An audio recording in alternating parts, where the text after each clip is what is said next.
Hello, everyone. Welcome to another episode of Toonami Squad Sessions podcast.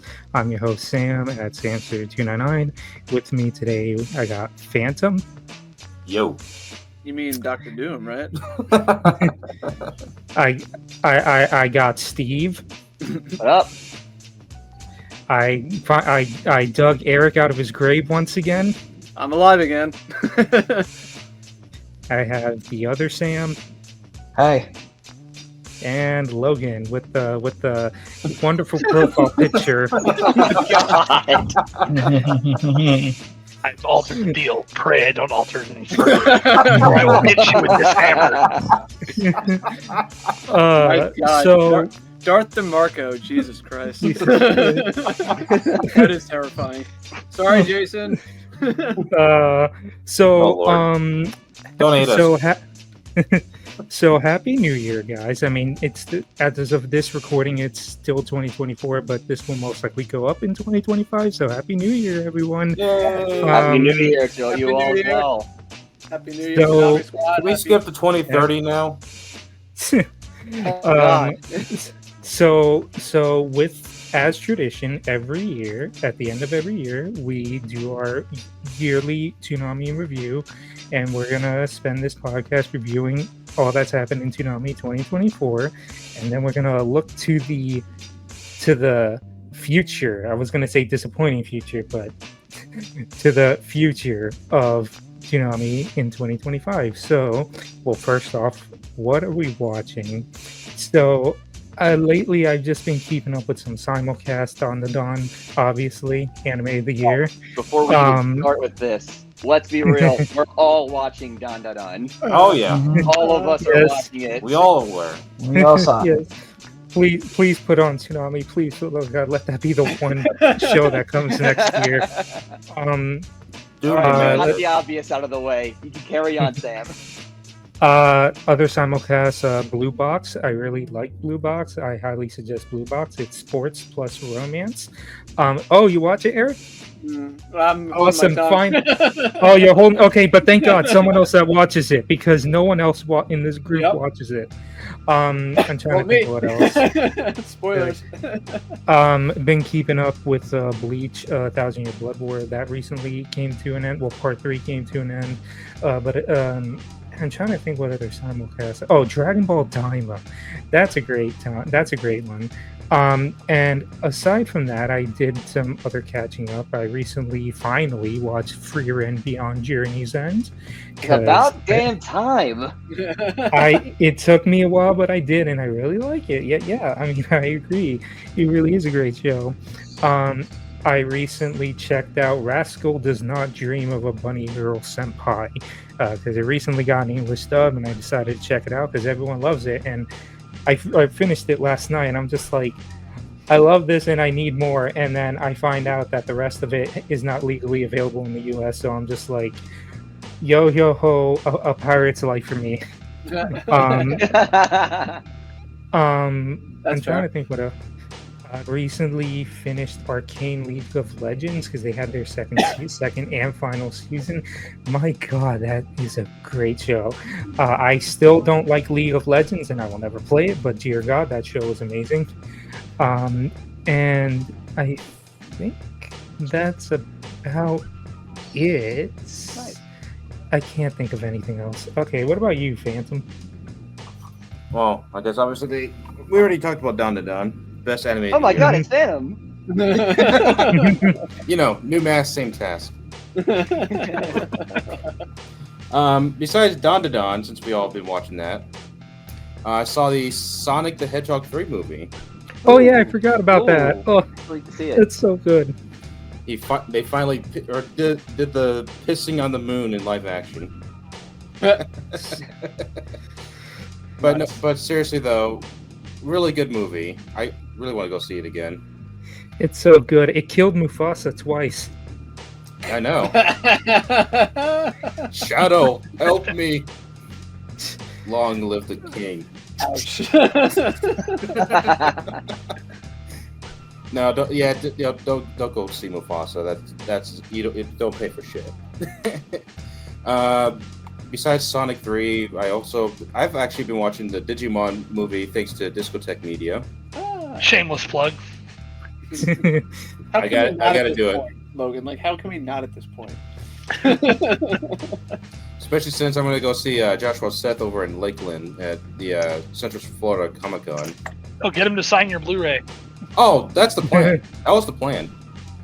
Because I was going to go buy the season 1 of Digimon, but that wasn't on Amazon. It should be. Unless Yeah, it's out of stock.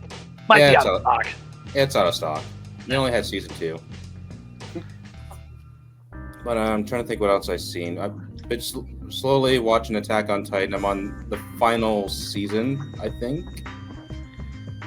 Peak. Yeah, Nice, nice.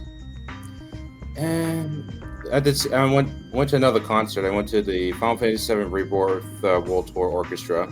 Excuse Top- me. Oh. Sorry, I have a little No, bit of a cough. No, you're good. Weather's messed up over here on Long Island. Great concert. It wasn't as...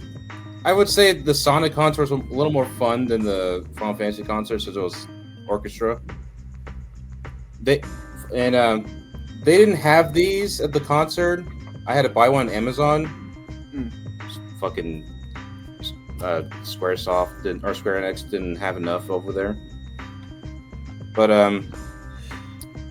yeah, just looking forward to other shows in 2025. I can't think of anything I've watched aside from like A Christmas Story. That's not Because a bad movie. I mean, it's after Christmas. I might as well mention a Christmas movie. But that's about it. What about you, Steve? All right. So obviously, other than Dun Dun Dun, I've been keeping up with mainly some of the like Ranma.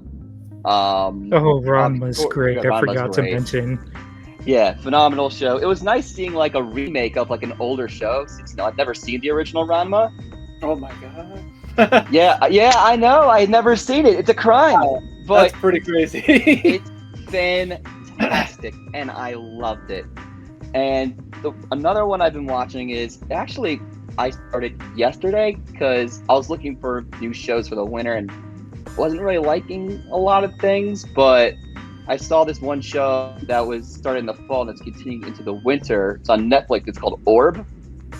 And Orb. yeah. Yeah. But yeah, Orb has been my underrated gem of the season. It's pretty much about a time where the people believe that the world, Santa universe revolves around the Earth, and you see these characters challenge that ideology with it actually revolves around the sun, yada yada yada, and so on and so forth. It's been phenomenal. It's been my sleeper hit of the fall, and I'm very excited to carry on to the winter. But other than that, you've got your regular Dragon Ball Daimas, your Tower of God, your Blue Exorcists, and of course your Blue Locks or PNG Locks until the last episode. Yeah, they But- did the reverse Uzumaki. That they did. We'll probably get into that more later. But the last Yeah. episode, where was this the entire season? I know the production schedule wasn't great still, and of course the big one since it's been a while since I've been in a podcast episode, I caught up to One Piece. Yeah, I was there seeing his reactions to it, Yes. and I now know, he's I caught up. he's more ahead of me Yeah. Yeah. because I fell off a bit. Evangelion, congratulations! Congratulations. I'm fully caught up with the anime Congratulations. and the manga as well. You got caught up just in time for them to go on a hiatus. I Yes. know, right? That's the perfect time to do it. Yeah, I caught up to the manga while in Atlanta. And speaking of trips, it isn't not really what I've been watching, but more of a thing that happened. I actually went to LA a few weeks ago for a soccer game, believe it or not. My New York Red Bulls somehow, some way made MLS Cup this year. They made the final.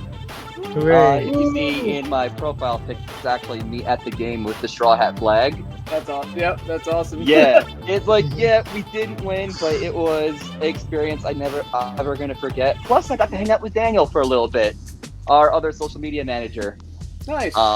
Yeah, we roomed together. It was a great time. It's an experience I'm never gonna forget. Yeah, we lost, but hey, I had a great time.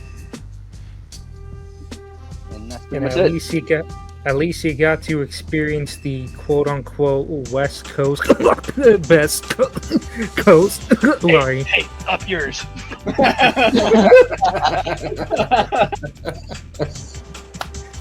All right. Eric, what about you? What have you been seeing? Well, I've been obsessed with Dandadan. Of course. Like all of Yeah, us? we all. Yeah. I have probably taken it to the next level where I generated a AI profile picture on my God. Twitter. Oh no. And it generated a shirt that literally says Dandadan on it. I just said, make a profile picture of myself in like an anime form. And I guess my timeline was so obsessed because I was like retweeting and talking about Dandadan so much for like the last like half a year. It literally put Dandadan on the shirt. So I'm like, wow, that's impressive. Because I was just curious. But no, Dandadan has been amazing. Like, yeah. I mean, Mhm. I know it might be hyperbole that, you know, everyone's saying anime of the year, but I think hands down it is the anime of the year personally. I know Peak it's cinema. not. I know it's not a controversial opinion or anything, but no, just the animation art style, the voice acting for both the dub and the sub. Oh yes. This is a rare instance where I'm actually watching the show dub and sub at the same time. Like, Yeah. I love this show so much, I am watching both versions and I'm reading the manga. Yeah, I'm Ooh. fully planning on watching the dub like all over again before the next season comes out. That's awesome because I'm literally doing like both at the same time. Where I'm like, I want to watch Dandadan. I haven't watched the sub yet. I'm watching the sub now, or I haven't watched the dub. I'm gonna watch the dub now. So go watch Dandadan. It's amazing. Yeah, it's literally like on every And- platform, I think. And also I really hope that Toonami gets it in the next like year or two. Even Yes. though I highly doubt it will. Yes. You know what But- else hasn't gone on Toonami yet? JJK.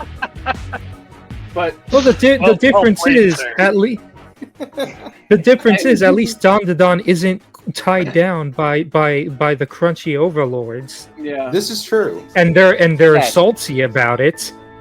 yeah, no, Dandadan is Yeah, I to think- the point they haven't marketed the show. yeah. Yeah.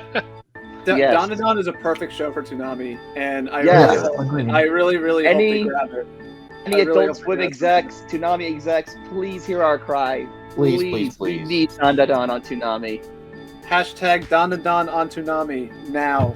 Yes. Can we just make that a hashtag now? Yes.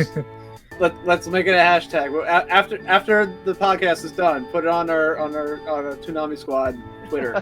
Hashtag Yes. Dandadan on Toonami now. It's gonna be like, you want Rick and Morty to rerun again? Okay. No! No! Another Wait. We'll get there. We'll get there. Don't We'll worry. get, Milk that horse. We'll get there. Anyway, to bring it back though, no, like I said, Dandadan is effing amazing, and it's my anime. I just love it. It's up there. Like, I think it's in my top 5 greatest animes ever at this point already. Oh wow. I am obsessed with this show. It's incredible to me. I love it so much. It's one of those rare instances where I literally like it. I don't usually like go out of my way to read the manga for things, but literally after like the first like 2 episodes, because I was hyped for it, because I saw the trailer and I was like, this looks really interesting. And then when I watched it, the animation just blew me away. Like they're going like current One Piece like animation levels just for the start of this brand new show, and it's just like they're on something and they just won't stop, and the story just gets even more crazy as it goes in the manga. Don't want to spoil too much, but it's let me just gush for Donna. Yeah. Do it. I don't know if you feel the Oh, same go way, for it. Eric, but Go for it. I personally feel like it reminded me a lot of like the original Fooly Cooly in the way that the Yes. sequels never ever did. Everyone literally says it's the sequel to It feels more like an unofficial sequel to Fooly Cooly. An unofficial sequel to Fooly Cooly, and this, I mean, part of the magic of Fooly Cooly is that it's just like how bonkers and ridiculous it gets. But Donadon also has like it may get like, again, compare it to what happens in the manga, like the things that we're going to get into in the later chapters and everything in the anime is going to be bonkers. But at the same time, though, as ridiculous as it gets, it's still consistently like grounded in reality. Like the stuff actually makes sense within the world in a good way, and it's just so fun and entertaining. And the romance aspect to it too is like really well done, really well developed, and it just so fucking good. Yeah. We all love Donadon here. It really lives up to this like ridiculously legendary status. I think a lot of like the fans are talking about and I don't usually go out of my way to like go crazy over something, but I personally feel like it's one of the few shows in recent memory that has stuck around after it's ended.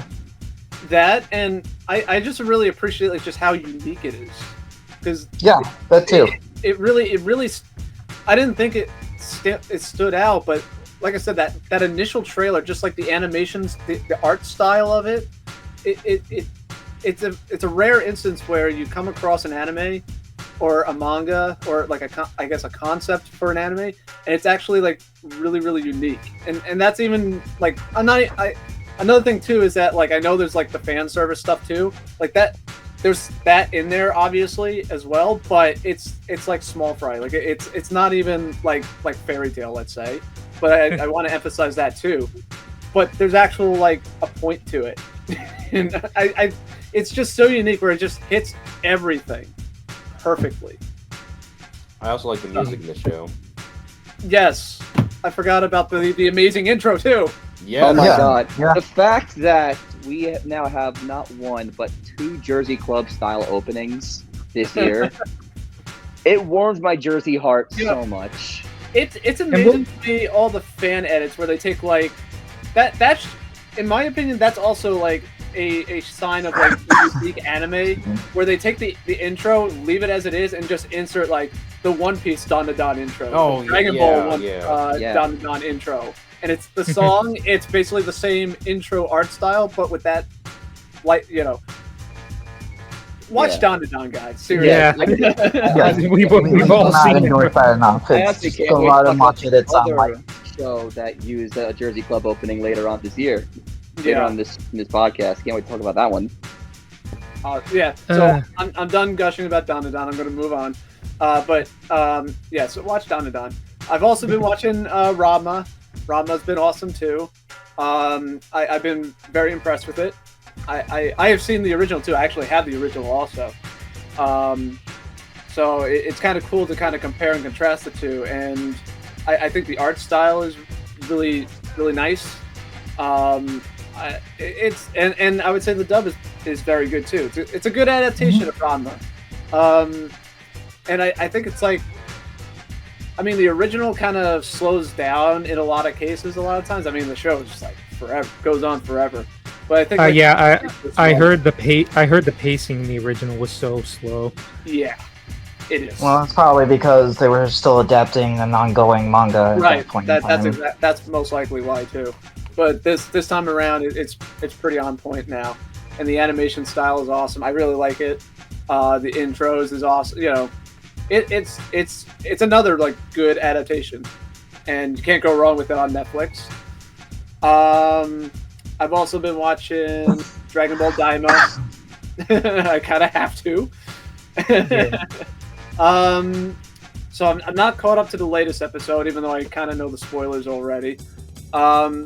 Daima, I think it's interesting, but I'm actually kind of disappointed with it, to be honest. Mm. It I can't really describe it. Like it's kind of me like so I find the demon world interesting. I love the connection with the Kais and the Nameks and the Namekians in the demon world. That stuff is interesting. But this adventure thing, where it's basically like, bro, it feels like Dragon Ball GT again. The bad stuff of Dragon Ball GT at times, with some good action cut in on occasion. I'm not gonna lie. The whole stuff with the ship at the very beginning and just the stuff that keeps like messing up, like the random inconveniences. It's like, this is not engaging here, guys. Like, come on. I will say the recent episodes do pick up. Yeah, the last couple have been pretty good, but that's because there's actually some action and some stuff going on. It's not, our ship got stolen, type of thing. Where it's just like, come on. Interesting. I only have a reference of the first 3 episodes because I only went to go see it when it was in theaters for the English dub. Nice. That had to be kind of cool to see in the theater. I was watching basically 3 TV episodes back to back. But you saw it in the theater. That's awesome. I mean, it's no Dragon Ball Broly seeing in the theater, but True. They have like a little interview with Goku's Japanese seiyuu, so that was pretty fun. That's dope. That's pretty dope. But yeah, like I like it, but it's kind of meandering a little bit. And it's just like, I'm kind of disappointed with it, honestly. But I'm happy that it's Dragon Ball. I'm happy that Dragon Ball is back in. We're getting new Dragon Ball stuff. But I was kind of hoping a little more punch to the beginning of Daima so far, at the very least. But I would still recommend it. I'm still enjoying it, but it's just compared to the others, I'm actually having more enjoyment with Dandadan and Ranma and also Blue Box, which I'll segue into Blue Box. So Blue Box, I've actually been reading the manga before I watched the anime, which is a very rare instance for me. One day I was just like going through like I just got an iPad this year, so I got it for this very purpose, to read manga. And I was just kind of like surfing through what was the chapters and everything. I just came across, the options. I just came across Blue Box, and so low key, not low key, and also low key. Probably my favorite sport right now is basketball, hands down. Big Knicks fan, and I play basketball all the time with my friends. Go Knicks! Let's go! Yeah, absolutely. Knicks championship 2024. But so basketball is one of my favorite sports, and low key badminton is one of my favorite sports. Which is the weird one. And so when I came across this manga that describes itself as a basketball/badminton manga, I'm like, oh, that's interesting. And then it turned out to be a romance comedy. I'm like, oh, okay, I get this. Kuriko with like a romance comedy, okay, with badminton sprinkled in. I like this. And so I've been reading the manga since then. And then shortly after that, when I discovered Dandadan, pretty much in the same article that the Dandadan anime showed up in for the trailer, they also announced that Blue Box was getting adapted. I'm like, no effing way. And so Blue Box is very good too. I will say the manga recently is kind of meandering around a little bit. It feels kind of slow right now, but everything else up until this point has been pretty good. I've really enjoyed the manga, and the anime is beautiful. It's a the anime is really good.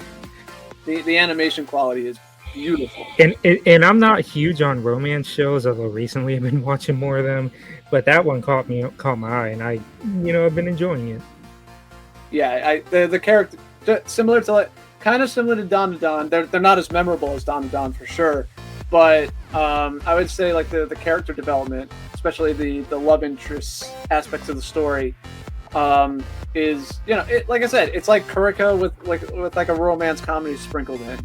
Not that crazy. It doesn't go like Dragon Ball. Mm-hmm. It doesn't go like Dragon Ball style basketball, but it's kind of, the sports is kind of like a side thing going on, and it's just like a platform for this like romance storyline, and the characters are very good, well developed, very interesting, and yeah, I recommend Blue Box as well. It's good. And I saw, movies wise, I saw Nosferatu 2 nights ago. The new Nosferatu. It was I really liked it a lot. I thought it was very good. I actually do want to see that movie. It's very good. Pretty messed up, but it's pretty awesome. And I think that's everything for me for the things I've been watching. Oh, all right. What about you, Sam? Outside of the ones that I mentioned, Don Don, Ranma 1/2. I'm trying to recall. I don't know if I talked about this on the last podcast, but I saw Look Back. It was fine. It's a fine little movie. Yeah, I saw that. I was almost in tears after that. It was a fine little movie. I'm trying to remember what else I said. Well, I rewatched Ninja Scroll again. Movie's still fucking awesome. Nice. The supposed inspiration for Ninja Kamui. No. Lies. I just got the Blu-ray for Ninja Scroll this year. The Blu-ray is actually very disappointing. Not gonna lie. Really? Because it doesn't really come with a lot of features, and the Blu-ray upscale is like, it's fine, I guess. Really? Yeah. I was kind of expecting more for like a 30th anniversary, but I mean, like, Gotcha. it is fine. It's still a good movie, and I can recommend it, but don't buy it for like less than like, for more than $20. Okay. As for like other things that I went to go see the latest bomb at the box office, which was the Lord of the Rings War of Rohirrim. That is a fairly mediocre movie. So real quick, I just want to preface this by saying I initially had Lord of the Rings as a topic here. However, Sam and I are the only ones that have seen it. Silver 2. So I just thought, instead of having a podcast on this, like as a topic, I'm going to do a separate discussion on the movie that I'm going to upload to my channel, and it's going to include me, Sam, Sketch from Toonami Faithful, Kuro Kitty from Toonami Faithful, and a friend of mine too, who he's seen the movie too, and I asked him to come on because I know he's a big Lord of the Rings fan. So, but sorry to cut you off, Sam. No, that's fine. Yeah, I have nothing really to add other than like, I didn't really like that movie all too much. Trying to think about what else I've been watching. I sat through all of Undead Unluck on Hulu because during Black Friday they had like a 99-cent deal for like new subscribers. So I'm like, yeah, sure, for $1 a month. Why not? That's not bad. That's not bad. That's not a bad deal. So I signed up for that, and Undead Unluck is a fun little show. It's a sleeper. It's a sleeper hit for me, alongside Yozakura Family and Go Go Loser Ranger, all Hulu shows, ironically. Yeah, because Disney licensed those titles. I think that does it for me. Dark All right, Bits, Logan. Marco. I haven't watched a whole lot, other than the usual disclaimer of basically everything I've watched is all work shit, so I can't talk about it because none of it's announced yet. I did rewatch Bubblegum Crisis because that actually is announced through Animego, so that's still a good one. I think that comes out in February. I'm literally in the process of finishing the subtitles for it right now, so Shameless plug. Shameless plug for buy it. And remember, buy from the Media OCD store because it helps. It gives us money, and we need money to license more shit. So stuff I did actually watch though that's relatively new. I watched Gundam Requiem for Vengeance. It was that CGI I think it's American made, but it was not primarily made by like a Japanese staff. It's like a CGI Gundam show, mostly from kind of like the Xeon perspective. It's weird because it's actually sort of a prequel to 8th MS Team, which used to air on Toonami back in the day. A very, like, I wouldn't call him a minor character, but he's also not like part of the main cast. From 8th MS Team shows up, and that was kind of unexpected. Sadly, the dub did not get his original voice actor back, which was a bummer, but you know, what can you do? I watched, I did get the 4K of Gundam Seed Freedom, which was like my anime movie of the year because I waited 20 years to see it, so that was really good. The only disappointing thing about the 4K was the movie was mapped Dolby Vision HDR, and they didn't put Dolby Vision on the disc, which, I mean, if you're a 4K fan like I am, that's kind of stupid. Why would you spend the money doing that and then not put it on the disc? But that's neither here nor there. The only other thing I watched recently, although I watched it, but I can't say I can give a complete idea of the story, or rather what they changed in it, is the new Fudo PI, the Kamen Rider Double anime sequel. The movie came out for that, which was mostly a retelling of the first Kamen Rider Double movie, which was the prequel to the series, explaining how Shotaro and Philip got their powers and all that. So they changed some things for the anime. The whole idea was it was framed around Shotaro telling his like sort of girlfriend from the series, like how him and Philip met and all this. It was a good movie. Nobody has subtitled it yet, so I was just kind of watching it sight unseen. The biggest ass pull they did with it was they advertised it with a whole new like form for Double that was supposed to be Cyclone and Skull, and then it turns out that literally it never actually shows up in the story. It pops up towards the end of the movie, and they're just like, oh yeah, this would have been like if they'd actually done this. It's like, come on, really? You're hyping it up, and then it's nothing but like, oh, this form doesn't exist, but what if it did? It's like you could have done that any time. That's some false advertising shit. So I was a little disappointed by that, but yeah. Otherwise, I think the only other thing I've been watching, I've been slowly working through it because I got the Japanese Blu-rays, is a show called Gunsword. It's from 2006, 2007, something like that.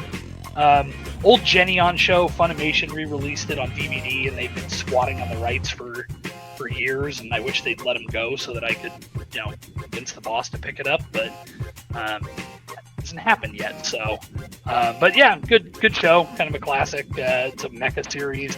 It has what everybody likes to call Mexican Gao Gai Gar in it. So, yeah, but that's pretty much about it, I think. I actually forgot a show. I sat down and watched all of Secret Levels on Amazon Prime. That was a very mixed bag of a show. Some good shorts, but most of it was pretty mediocre. You didn't love the Concord episode? I'm surprised they didn't pull that and just pretend it never happened. I mean, it's already completed. Might as well just air it. Yeah, you know what else was completed? The fucking game.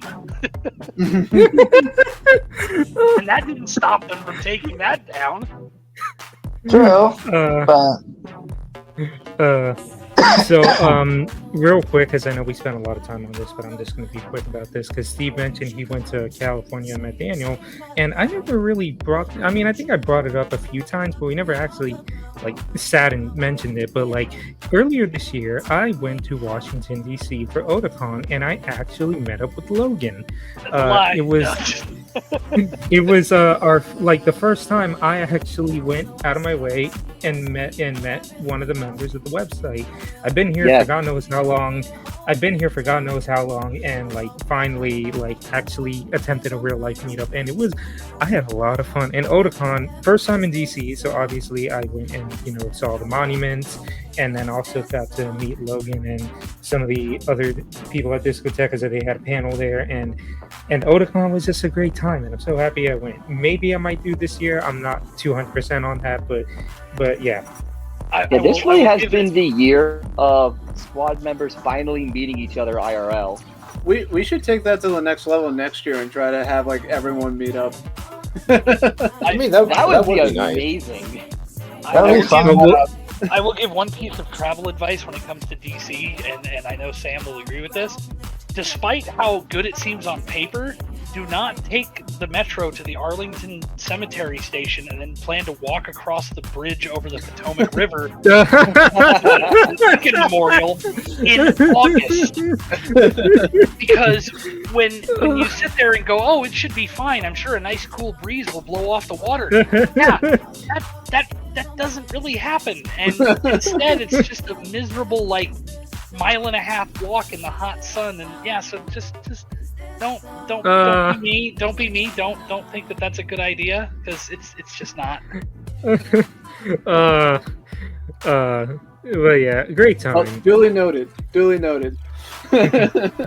All right, so we spent a good chunk of time on this. Let's actually get into the meat of this podcast, and that is reviewing Toonami in 2024.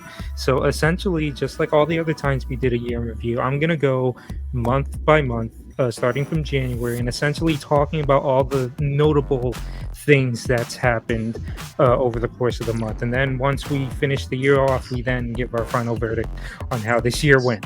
So January 2024, we started really strong because the first weekend we got the finale to Attack on Titan, and we've discussed about this already, so I'm not going to spend too long repeating stuff we've said. It's but great. Jesus Christ, Attack on Yeah. Titan finally ended, and peak. oh my god, It's a very Yeah. good show. Yeah. It's peak. let's not give spoilers because we know Phantom is Yes, currently on we've it. already we've discussed Attack on Titan's final episode on a previous podcast. I will. Yep. I will say I got the first time I watched the finale or the series finale. I got as far as Sasha getting killed off. That's as far as I gotten. All right. That's where I stopped, and then that's when I later in the year I restarted watching the show. Fuck Gabby. All my homies hate Gabby. Oh yeah. Oh Yep. god. Fuck Abby. But yeah, as I mentioned, real talk. As I mentioned before, it was nice to see what I consider a staple of the Adult Swim era actually end on Toonami. Mm-hmm. Thank God Crunchyroll couldn't take it away. Can't say Oh, can't we'll say get that more for a into few that. others. Oh, we'll get more into that later. All right, so we move on, and another thing that happened in January was Demon Slayer premiered the Entertainment District, which at the time we were still in shock that Demon Slayer came back after because we thought it was no longer going to happen, but it turns out, and this will be our current running theme for the rest of the year, Aniplex continues to save Toonami. Demon Slayer Entertainment District arc. Out of the seasons that they've aired, I really like. I would say, like, for the Entertainment District arc, this is where Demon Slayer is at its peak. It's a great arc. It Oh, is. for sure. Agreed. I do gotta say, I don't know if any of y'all have seen it, but like when they were coming out with the Swordsmith Village season, they did this theatrical run of like playing the last 2 episodes of Entertainment District with the first episode of Swordsmith. And when you're watching that final fight in a theater, you know the fight where they're going 360 degrees around the freaking Entertainment District, trying to kill the 2 demons. In a theater, that hits different. It really does. But yeah, so I would love to see that in the theater. yeah. So yeah, Demon Slayer Entertainment District premiered. And then after that, we had another Aniplex show, Licorice Recoil. And Yeah, I got made fun of a lot because I checked this out before Toonami aired it, but like I loved seeing it, and I loved seeing it again on Toonami because I had no thoughts about the show. All I knew was that it was about girls with guns, and I think there's some Yuri stuff in there, and that I was right, but it was also like Jesus Christ. This story is actually really great, and I like it. It just really caught me off guard by how great it is, and I really want them to make more. But like, I think all they had said is that they're like doing 6 short specials, and that's about it so far. Police will gotta get a second season. How do you guys feel on Licorice Recoil? I don't think Steve and Eric were here when we discussed this. But how does everyone else feel about Licorice Recoil? Licorice Recoil was a decent little show, and I'm kind of glad that Toonami got to air something like that, because that came out a couple years ago, and that was a pretty recent pickup for them. It was also real quick. It was also me, because for the longest time I'm like, we'll never get a new show again because we've been in such a drought that I was just in denial, and this actually broke me out of my denial. Like, oh, okay, so we can actually get shows still. All right. But you were saying, Eric? I was gonna say, I think I have to give it another shot because I remember when it was airing, and I thought it was kind of interesting. But I think just life stuff happened, and I ended up kind of falling off from it after a while, because I remember it catching my interest at the beginning, and then I kind of, like I said, I just kind of fell off from it. But I thought the concept was kind of interesting. I like the assassin aspect to it, and I really did like the two protagonists and how they're kind of a little bit polar opposites of one another personality wise. But like I said, I kind of fell off from it in the middle of the run, so I think I have to give it another shot and maybe pick it up again, and maybe watch it from the beginning and give it another shot ultimately. All right. Steve, what do you think about Licorice Recoil? I mean, it was fine. I thought it was just fine. I mean, I've announced it in the middle of a supermarket. Oh yeah, because that was like true. an unexpected announcement. Yeah. Yep. Yeah, like that and Demon Slayer. Like, I was literally in a supermarket, like getting groceries, and I got the notification that, oh, it's coming to Toonami. Like, so I guess I'm announcing this in the middle of a supermarket on our socials. Okay. But yeah, that was like during like what, New York Comic Con, or that was like it was Anime Next. Okay. Which Yeah. at the time was a November convention. They switched it to a summer convention, which we'll get into that later on. But yeah, Licorice Recoil, it caught my attention at first because, well, mainly because it was new. And when was the last time we've had something new on the block? It was a weird feeling. I know. But Yeah, especially that genre of anime too, a little bit, where it's like, it's like it kind of falling. Not to bring up Don again, but like that kind of genre, you know? Yeah, it's like something that we're not quite used to on Toonami, and I kind of like when Toonami does that every now and then. Not too often, but like every now and then, that's like a little more outside the box. And to be honest, that gives me hope. Yes, I see what you're going for, Eric. But yeah, kind of like Eric, I kind of fell off a little after. Maybe it's because I'm mainly running the socials during Toonami, and I don't really get to watch a lot of the block.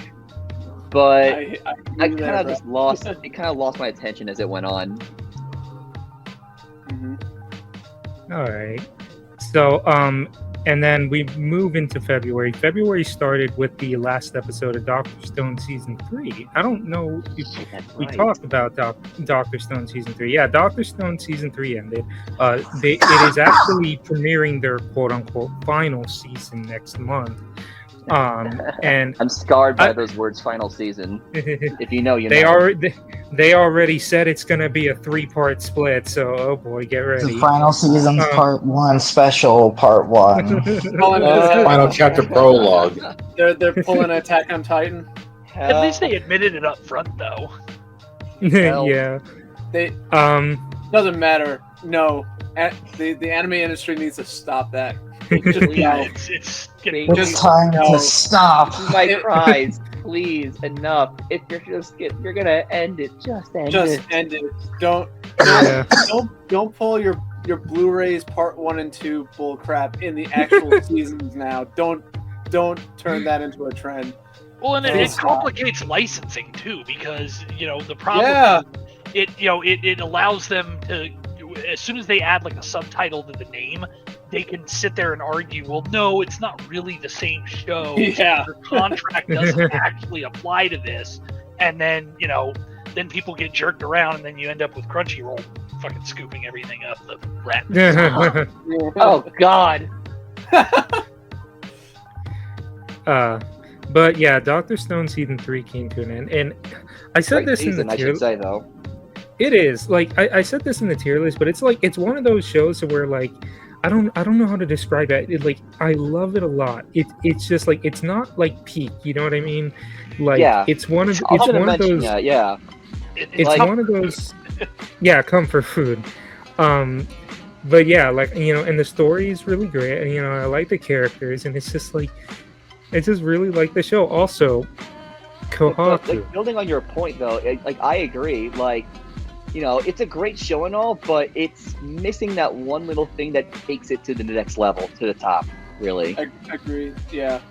I was gonna say I may have a sort of controversial view on it.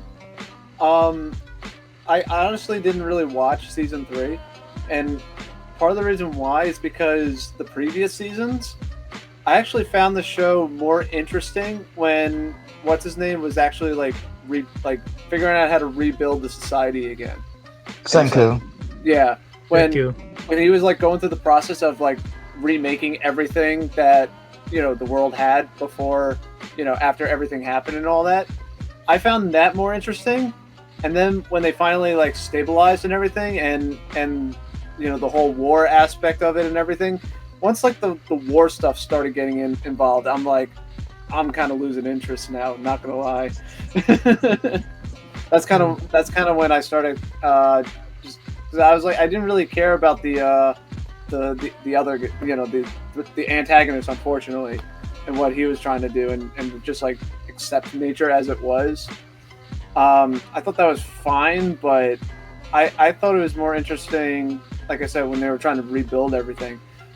I feel like I have to give season 3 another shot, though. All right, Season 3 is really good.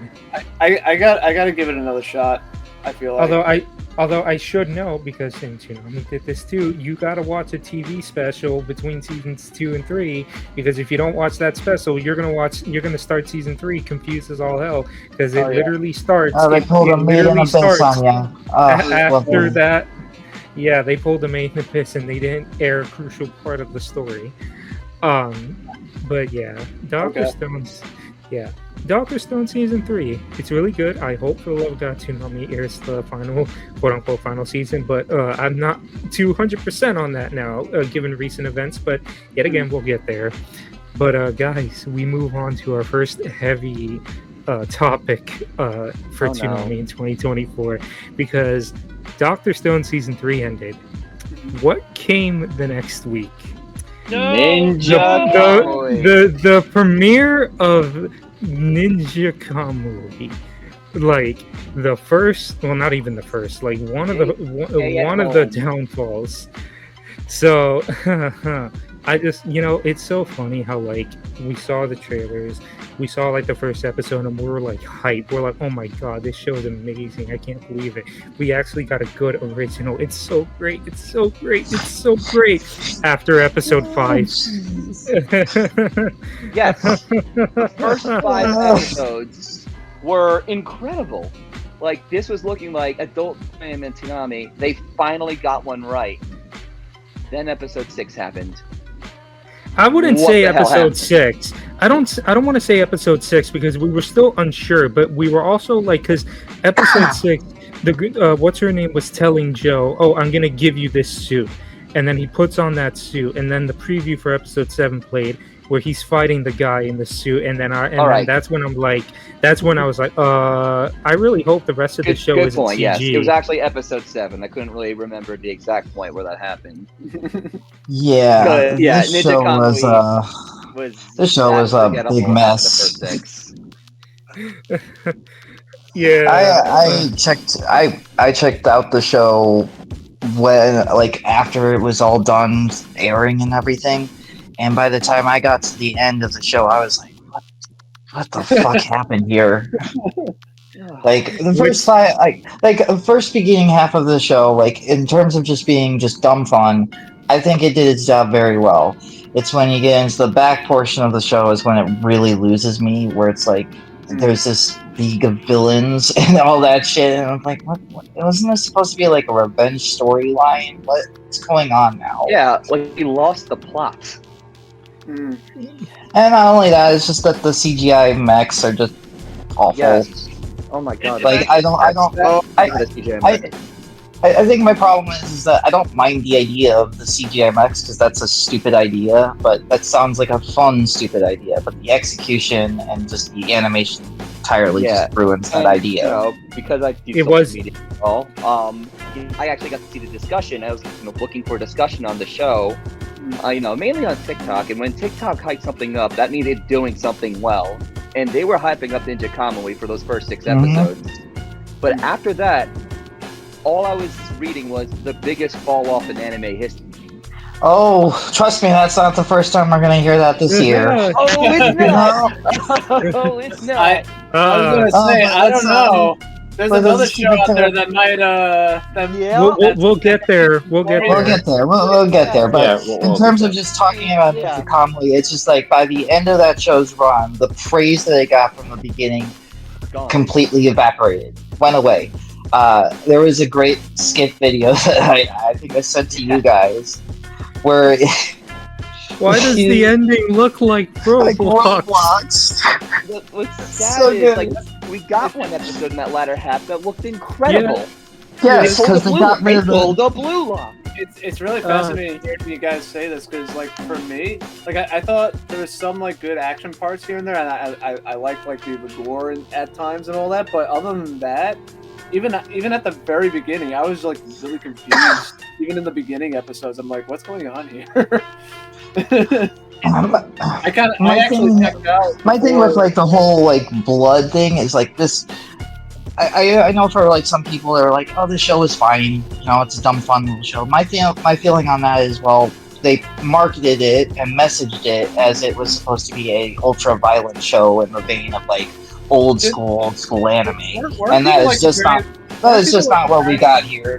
I could have sworn I remember seeing some like some of the comparisons to like Hellsing or something like that. If I remember correctly. Definitely not even that.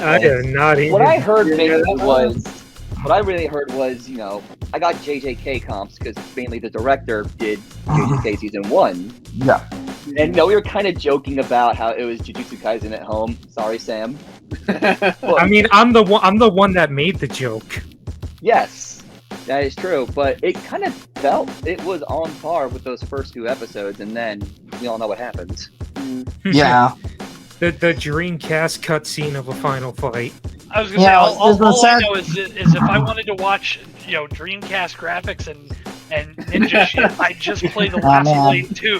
SNK released it on the Dreamcast in like 2001. Seeing episode 13 and those final moments just make me want to boot up that Dreamcast and play Power Stone and Sonic Adventure. Yeah, so but it definitely feels like there was some loose ends, but let's be real, none of us want a season 2. That's really bad when we're comparing animation quality to the Dreamcast graphics. Oh, dude, like that final fight, you can definitely tell that they are so proud of that final fight. I'm like, I still can't believe we got a video game out of this. That no one has played. I totally fucking forgot they made a goddamn video game. Wait, that's right, they made a video game. That happened. Did anyone play it? Nobody reviewed that game too. Like Adult Swim never handed out codes to websites. They never gave it out for anybody. It's like, oh, okay, cool. You dropped Tsunami did like 2 promos of it, and that's what it. What platform did it even end up on? I know it was on PC. It's on Switch. No. No, it was Switch first. That was Yes, the it was platform Switch, it you're was right. primarily marketed on. But then it got a PS4 release just unceremoniously, just like an article was put out. Oh my It's God. on I think it also came to PS4 now. PC. And then later it got an unceremonious PC release on Steam. Oh my God. like just So I'm looking right now just out of curiosity because I've been setting up, like, this is kind of a tangent, but I've been setting up like hacks on a bunch of my old game consoles, and I've been working on setting up one for the PS4. And I mean, I've been finding all kinds of games that I can download for this, and piracy's bad, blah blah blah, whatever. I just searched the site that I've been looking at grabbing a bunch of games from, and it's not even available on there. well, I don't know. I mean, I don't know if makes it's sense. out yet. Well, but because the thing is, if it is out, somebody would have to buy it in order for it to show up on one of these sites, which kind Oh of my tells you God. something if it's not available. Yeah. No one's buying it. No.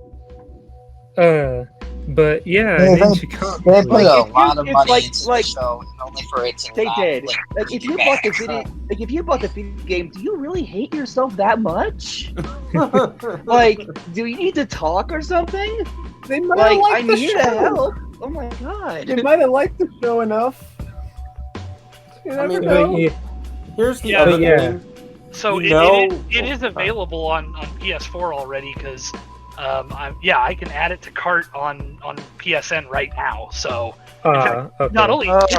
it's 20% off. It's only $15.99 or $14.99 if you have That's still PlayStation too Plus. expensive. No, Yeah. that's Still still too- too much. Still too Okay. expensive, yeah. Yeah. But yeah, it is. Yeah, it released on November 14th. So that Uh. goes to show you that they literally have not.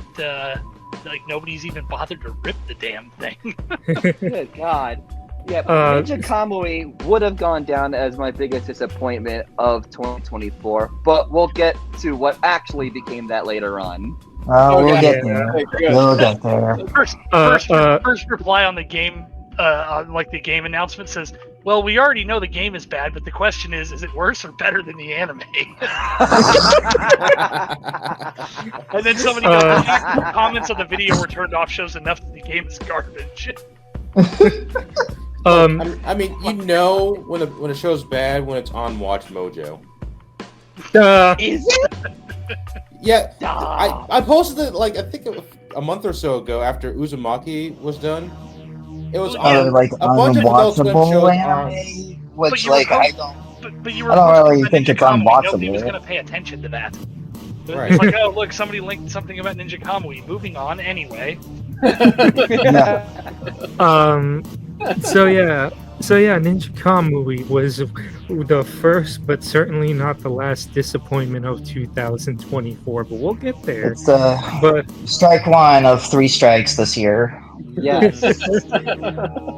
so so Or- then moving on, because I remember this, Ninja Kamui premiered, and then the week after that they took IGPX off to bring back DBZ Kai, which thinking Which, about it right in now, hindsight, was a good move because here we did lose Akira Toriyama.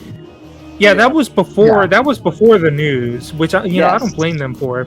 But I'm thinking to myself, at the time, they must have been prepping for Rewind, and they probably got the rights to Kai, and were like, "Screw it, let's put it on the main block for right now until Rewind comes out." But we'll get there. Don't worry. I think for DBZ Kai, it's just like they probably went to Toei and was like, we want something from you. What do you have? And they're like, when we have DBZ Well, Kai we for like can't- super cheap. Yeah, DBZ Kai essentially it's the old reliable name. It's like when it just put on Kai, people will Yep. watch. Yeah.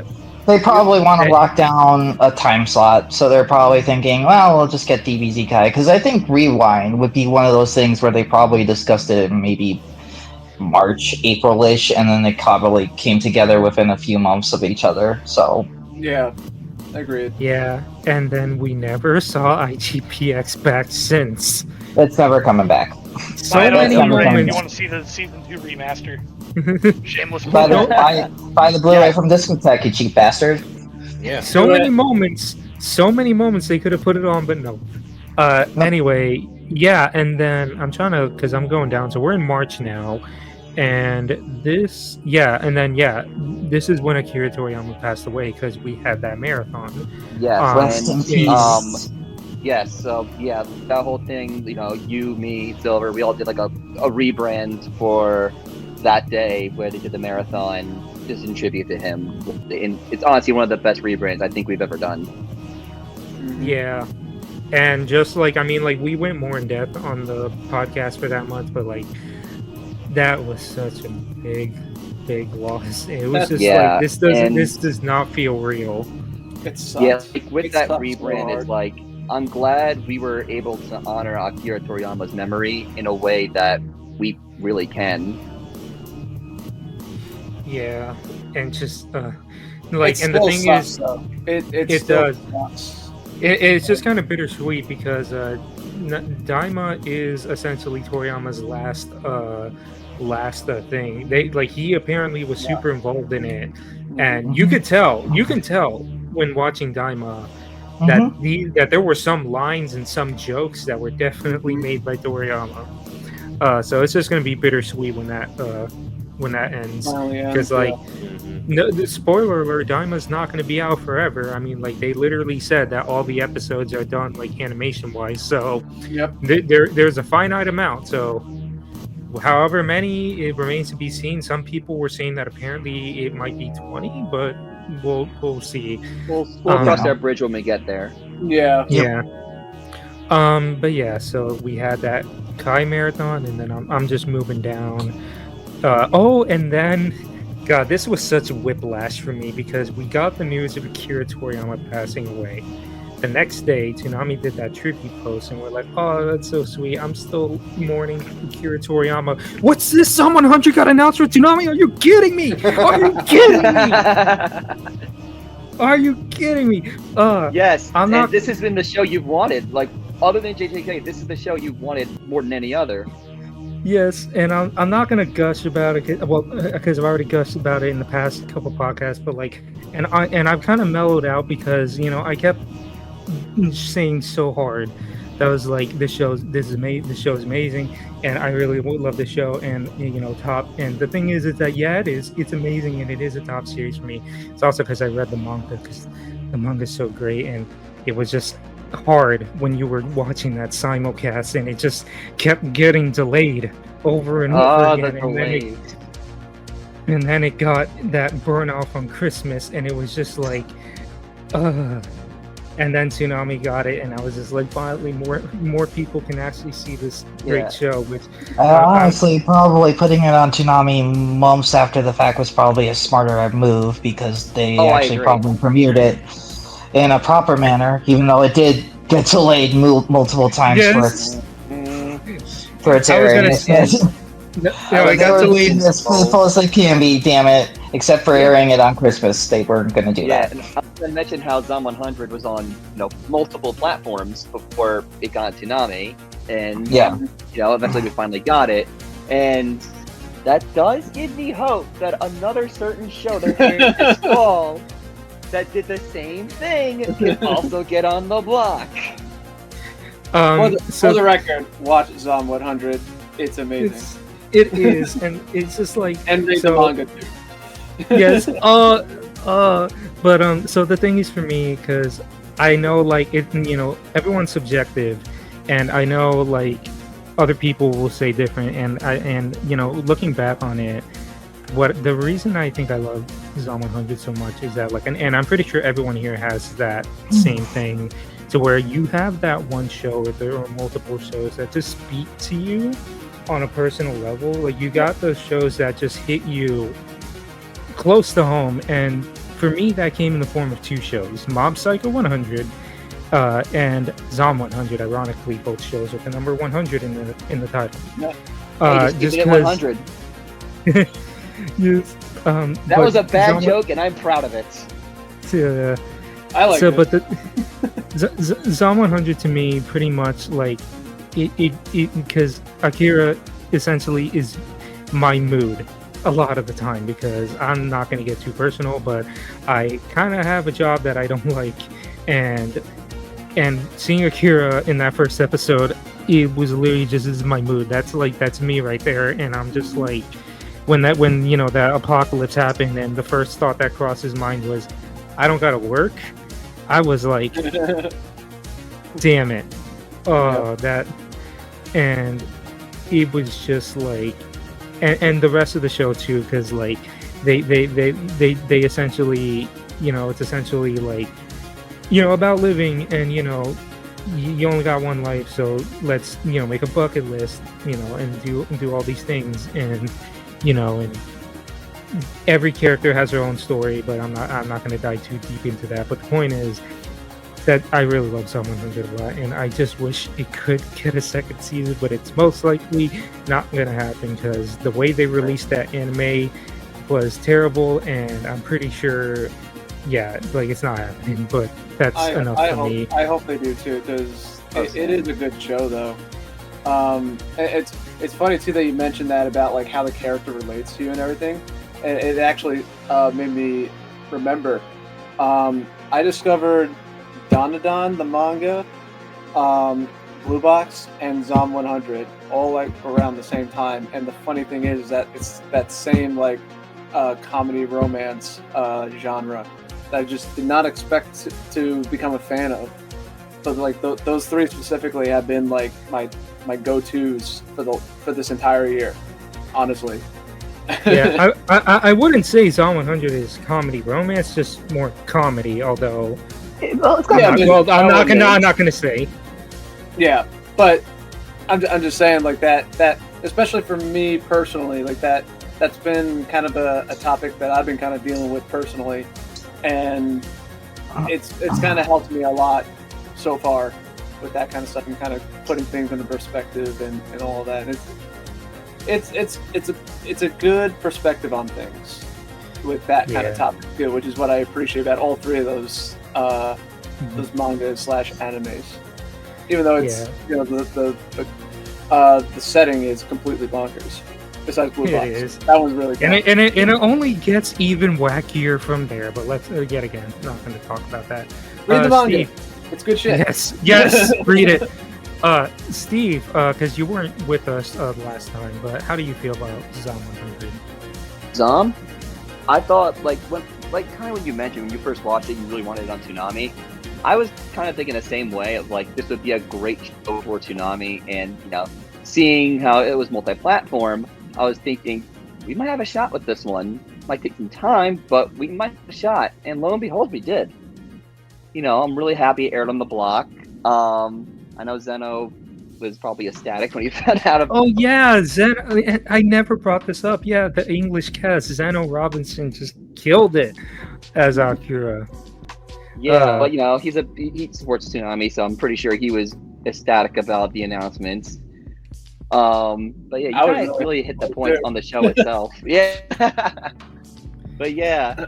But like bigger picture, it also gives me hope that, and I've already mentioned it, maybe we can get Dandadan on the block. But yeah, Bring Dandadan on Toonami now. Hashtag bring Dandadan to Toonami. Hashtag get Dandadan Toonami. Phantom Sam or Logan. I know y'all were here a couple times, but do you have anything to say about Dandadan? Dandadan or Zom 100? Zom 100. Oh my god. I don't know how you look at this has to be a different conversation. Oh my god. I have nothing to say about Zom 100. Make more episodes, you cowards. Please. Yes. And then it'll get got it. And then it'll get delayed like freaking 5 times. Hey, delayed as long as you need to. Just get it done. Yeah, Zom 100 bucket list of delays. Yes. So moving on. So going down. This is when we started getting that dry spell because the block was stable for a minute, and then Licorice Recoil ended, and all we got was another slot of One Piece. So then we trickled down. Ninja Kamui ended. We got those 2 weeks of marathons because really showing how much they're stalling. And then we moved down to May 25th, which is the premiere of My Adventures with Superman Season 2. And good lord, My Adventures with Superman is freaking amazing. I love it Yes. so much. In my And I opinion, love yeah, go for it, Sam. I love this interpretation of Superman. It really reminded me a lot of what I loved about the character as a kid. I think My Adventures with Superman moving directly to Toonami instead of being an encore premiere worked out in its favor because I know that show did much better in encore presentations on the block than on Thursday nights. So that's probably one of their decisions of, okay, we're just going to move this to the block regularly, which is fine by me because it's an amazing show and that audience will like it a lot more than the normal Adult Swim audience. Yeah. And like for me, like we can have our criticisms about their anime originals, but I will never complain about the action shows that they are producing, even though yes, this was originally a show that was supposed to be for Cartoon Network. I mean, I just Right. find that's how that trend works in their favor than the originals. But yeah, and I actually have talked to Logan about this, potentially writing an article about this, but probably not going to happen. And when it comes to like the superhero genre, I've kind of had like fatigue of the superhero genre. Like I'm kind of sick of it in a way where it's just like, all right, another superhero thing, cool, next. But something about My Adventures with Superman was different. And especially this season where it's like, I got excited about the superhero genre again. And like this season specifically has been fantastic. It brought like a fresh light on Superman. And in my opinion, I think this was the best show Toonami picked up in 2024. Yeah, Yeah. agreed. Like this is one of my favorite shows that came out this year because it's just a great version of Superman that reintroduces it to the public in a better light than like the Zack Snyder stuff or any of the more recent DC films have done with the character. Because you've seen this like a million times. The same thing over and over and over again with Marvel and DC. But I have gotten to a point where I've been a little bit more numb with how Warner Brothers has treated its other superhero characters outside of Batman. And this was just so refreshing to just see this isn't a cynical take on these characters. This is just 100% Clark Kent being Clark Kent. And he's just so likable. Jack Quaid does such a great job in the show, and the rest of the cast is so good. Lois Lane, ma'am. Yes. Kara. Yeah, that's all Kara, versions yeah. of Lois Lane, by the way. All ma'ams. Yeah, like it really brings like a fresh air to Superman, and it's nice seeing a take on Superman and its characters as well. Yeah, and like this season followed the events of Brainiac and Kara. Very good story arc. Very amazing that they are introducing Kara and Supergirl so quick to this universe, but I'm all for it. Kara, ma'am. Yeah, and I'm excited for season 3. I really am. I'm actually very shocked and surprised, but I'm happy that they are producing more of this. I just thought, it's an obligation show. We'll just kind of run it and we'll just, just from the images be done with it after it's done. Just from the images of potentially what we're getting in season 3 to, Daniel, because he was able to cover the con this year. I'm excited. And it seems like the rest of the internet is also extremely excited for this next season. Yeah, like I feel like My Adventures with Superman is like one of the few superhero shows that have kind of gone outside of its little public sphere, if you know what I mean by that. For sure. Because I think X-Men, what was it, X-Men 95? 97. 97? Yeah. Kind of did that a bit, but it kind of also fell off after a while. My Adventures with Superman, I'm still seeing conversations around that show, even months after it finished. And we're all anticipating for its next season to come out, so I'm looking forward to it whenever that happens. Yeah, and you mentioned it before. I'm really glad it's becoming a Toonami premiere rather than an encore. Yeah. I think they're done doing Thursday night action show premieres. I think they only really did that because of the pandemic, and they weren't sure like how many shows would be ready. All I know is that now that Jack Quaid isn't recording for Star Trek Lower Decks because Paramount canceled it because they're fucking idiots. At least now he's free to do more Superman. So keep renewing the show. Give me my Jack Quaid fix because he's fucking great. If he's not doing Superman, he's probably doing something with the boys. Yeah. Yep. I mean, Go ahead. oh, sorry. I was just gonna say, and then talking about refreshing takes on Superman, because recently they came out with the trailer for James Gunn's Superman. Oh, I'm so looking forward to that. That's gonna be because They brought the good boy Crypto. yes, but yeah, like James Gunn actually actually knows how to handle DC characters, so I'm actually excited to see what he does with Superman. And they used the original theme in the trailer too. Sorry, Eric, It was it was perfect. Mhm. I think the last time I showed on the podcast, I did have some criticisms towards Superman, but overall though, I am happy that My Adventures of Superman exists, and especially the fact that it's a DC show on Toonami. We need more DC shows on Toonami, like good ones. Agreed. And I may have some criticisms towards My Adventures of Superman, but I didn't think it was bad or anything like that. So don't get me wrong on that. But I think it's good enough for what it is, and I agree with the rest of the panel too. That, like I said, I'm just really happy of seeing some DC content on Toonami, because it severely needs more of that kind of. I think it needs it more to kind of break up just. For Toonami just to be not just a anime block, and DC was one of the big contributors back in the day, and I think it needs a little bit more of that going on. And I am also excited for James Gunn's Superman, because I think James Gunn is one of the best directors / writers in Hollywood right now, and I think that he will do. I will be honest, I'm a little worried that it might be a little too cluttered with a lot of the stuff that's going on in there, based on the trailer. That's really my only criticism of it, though. Other than that, though, Fair. I'm still excited for it, though. Yeah.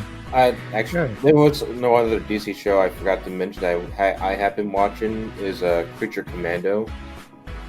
Yeah, I hear that's a very good show. I kind of want to check it out, but I don't have Max anymore. Maybe I'll get it again when Lazarus comes out, but for right now, I don't have it.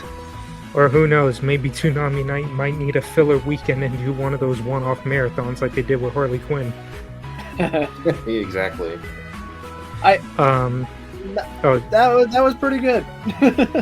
I mean, the Harley Quinn show is not bad. Not gonna lie, it's pretty good. So, and I was actually kind of happy that showed up on Toonami randomly. I still need to see it. I'm just kind of surprised Warner's still funding episodes for that show. It's like, it must be doing very well for you guys if you're going to keep renewing it. I think it's like literally, besides like Adventures with Superman, I think it's the only other thing they have going. Everything else is like either the movies. Yeah, they unfortunately canceled Doom Patrol, which, rest in peace, that was a good show. Yeah, I still need to see Harley Quinn. I was in a show when that was happening, so I had no time to watch it on Toonami. I recommend it. It's I think it's up to season 3, going on to 4 now. It's the first 3 Depends on like season 5. Season 5? Well, it's going to get a season 5. It's 4 seasons with a 5th one on the way. That's how it is. And then there's like that Kite Man spin-off or whatever they decided to call it. Steve, you probably love Kite Man. Because everybody loves Kite Man. After you watch Harley Quinn. Noted. But, Anyway. I need to catch up on that. Especially, I keep seeing the clip with James Gunn and that cameoed in the show. That keeps popping up on my TikTok. All right. But yeah, moving on. But yeah, moving on. I was just gonna ask real quick if anyone had any final thoughts on My Adventures of Superman before we moved on. Great show. Watch it. Yeah. Yes, final shots. final thoughts. It's great. It's my favorite show that Toonami this year. It's great. You'll love it. All right, and now we move on to a heavy one here. Oh no! The first Toonami Rewind. So I decided. You're just geared up for something else, were you? No, we'll get there. We'll get there. It is We'll kind get of bittersweet. So I was gonna make this a separate topic, but I'm like, no, because we're already going through the year anyway, so we will eventually get to it. But yeah, to our shock, I want to say like in the second to last week of May, out of nowhere, Toonami announced, hey, we're gonna have a second Toonami during the week on Fridays, and it'll be from 5 to 7, usually when the Checkered Past block airs, and it's called Toonami Rewind, and it's going to be with a lot of the older shows, and they headlined it with Sailor Moon, which hasn't been seen the light of day on Toonami in decades, DBZ Kai, which of course, and Naruto, the original Naruto, which everyone says they prefer over Shippuden. But so yeah, Toonami Rewind launched. It started with Sailor Moon, 2 episodes of DBZ Kai and Naruto, and then not long after they shifted the schedule to 2 episodes of Sailor Moon, then Naruto, then DBZ Kai, and then it was just DBZ Kai, and now it's dead. Yeah. Yeah. So Quick story. So yeah. When they announced that, believe it or not, I was actually doing a shift in Long Island. Yeah, like the place I worked for was like a group in Long Island hired us. So I was in the middle of DJing in Long Island for my job, and I got the alert from you guys that Toonami announced a second block. I didn't believe y'all at first. It's a prank, bro. April here I am, Fools. Bitch. Here I am in a hotel gym in Long Island trying to upload a promo that Phantom sent me to all of our social medias announcing, hey, guess what, got a second block. While DJing, of course. But yeah, it ended up being our most viewed video on TikTok ever. 18,000 views and climbing. Nice. Wow. And then You're it welcome, by the died. way. Yep. Yeah. So yeah, to rip this band-aid off, we had Toonami Rewind, and it was so cool at first. It's like, holy shit, a second Toonami. And there was even that, and I remember that day too, Jason was still on Twitter, and he even asked for recommendations and all that. And he was, and then after that, he was like, thank you for all your recommendations, thank you for all your support, and then he deleted his Twitter. And Peace.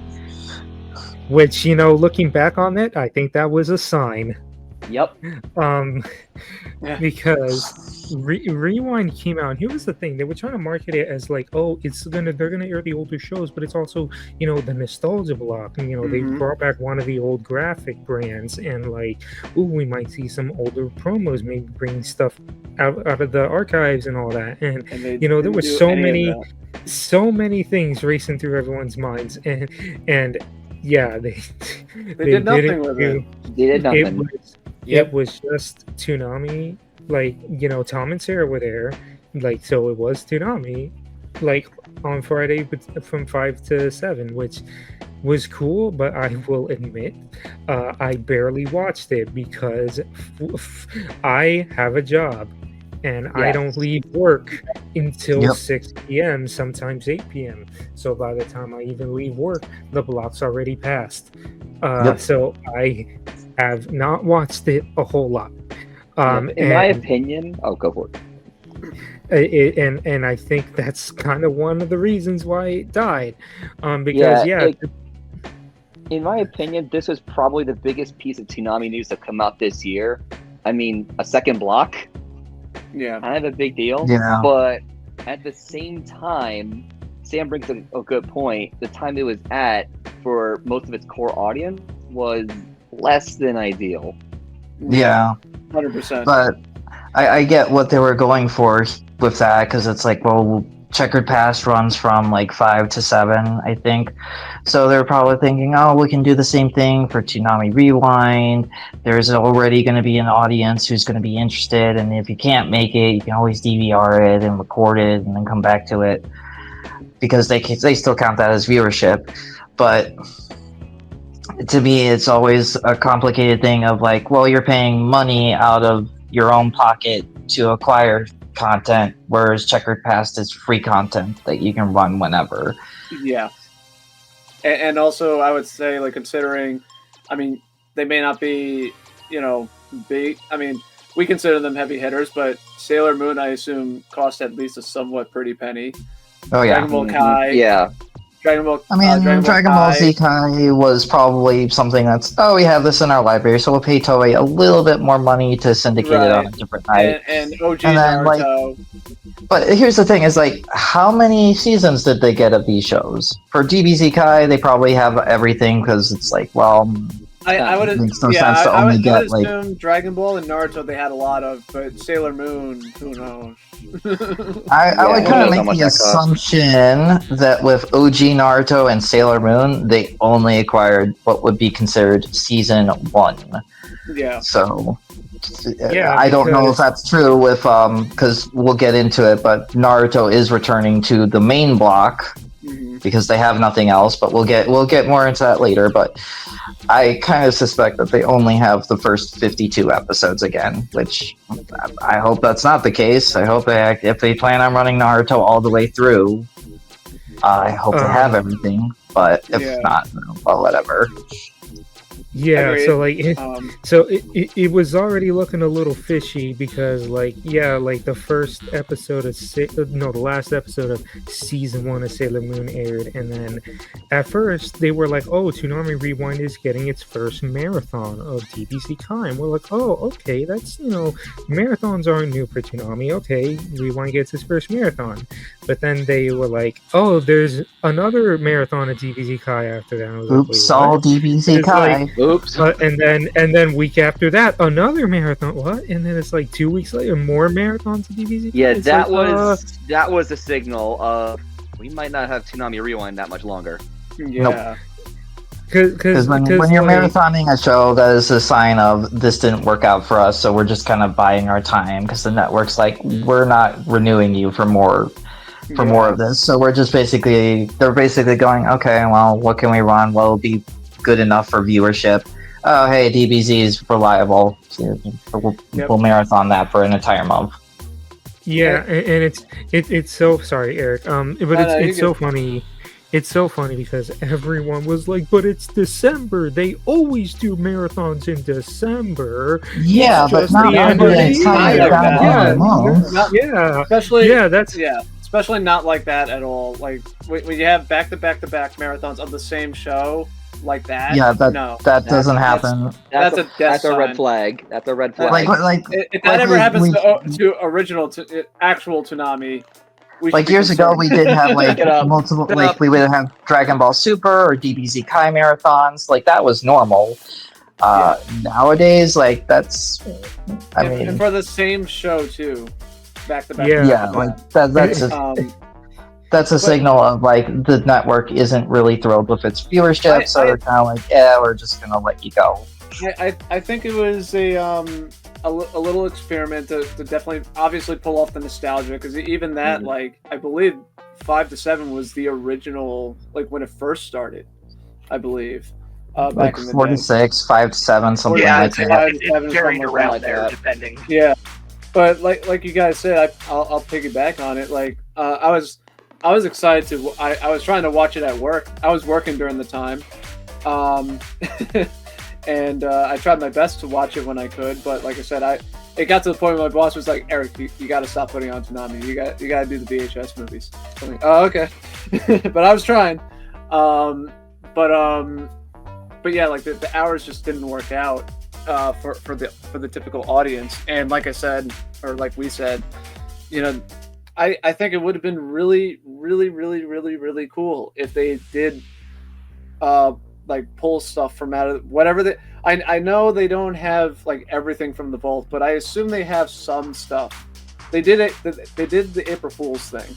So well, I mean, Yeah, I mean, I want when to believe they Toonami have Rewind, I wanted to believe that they have something at least. Yes. You know. I mean, they have their piggybacking off of older that, titles it was- that are like in the vault. Like they have the Big O season 2. They had IGPX, but I'm not. When I say that, I'm not even referring to like the shows. I'm actually talking about like the bumper, like the oldest school. oh, okay, yeah. Yeah, gotcha. That was always like a missed opportunity because they still have those remastered promos from the 25th anniversary. Which- so it's which like, I- why which- not rely which I on that totally- nostalgia a little bit more? Because which you I see totally all those get. checkered packs. Yeah. You see all those checkered past promos, like they do the whole old robot voice from old Adult Swim promos. They showcase all the old cartoons. Like they've been going deep into the Cartoon Network vault. Like they got like Cartoon Planet and What a Cartoon. Like what? Yeah. But for this, we didn't really get much. It was like 3 openings, and that was it. Yeah, pretty much. And basically, I mean, Sam too. You can really attest because you record all this.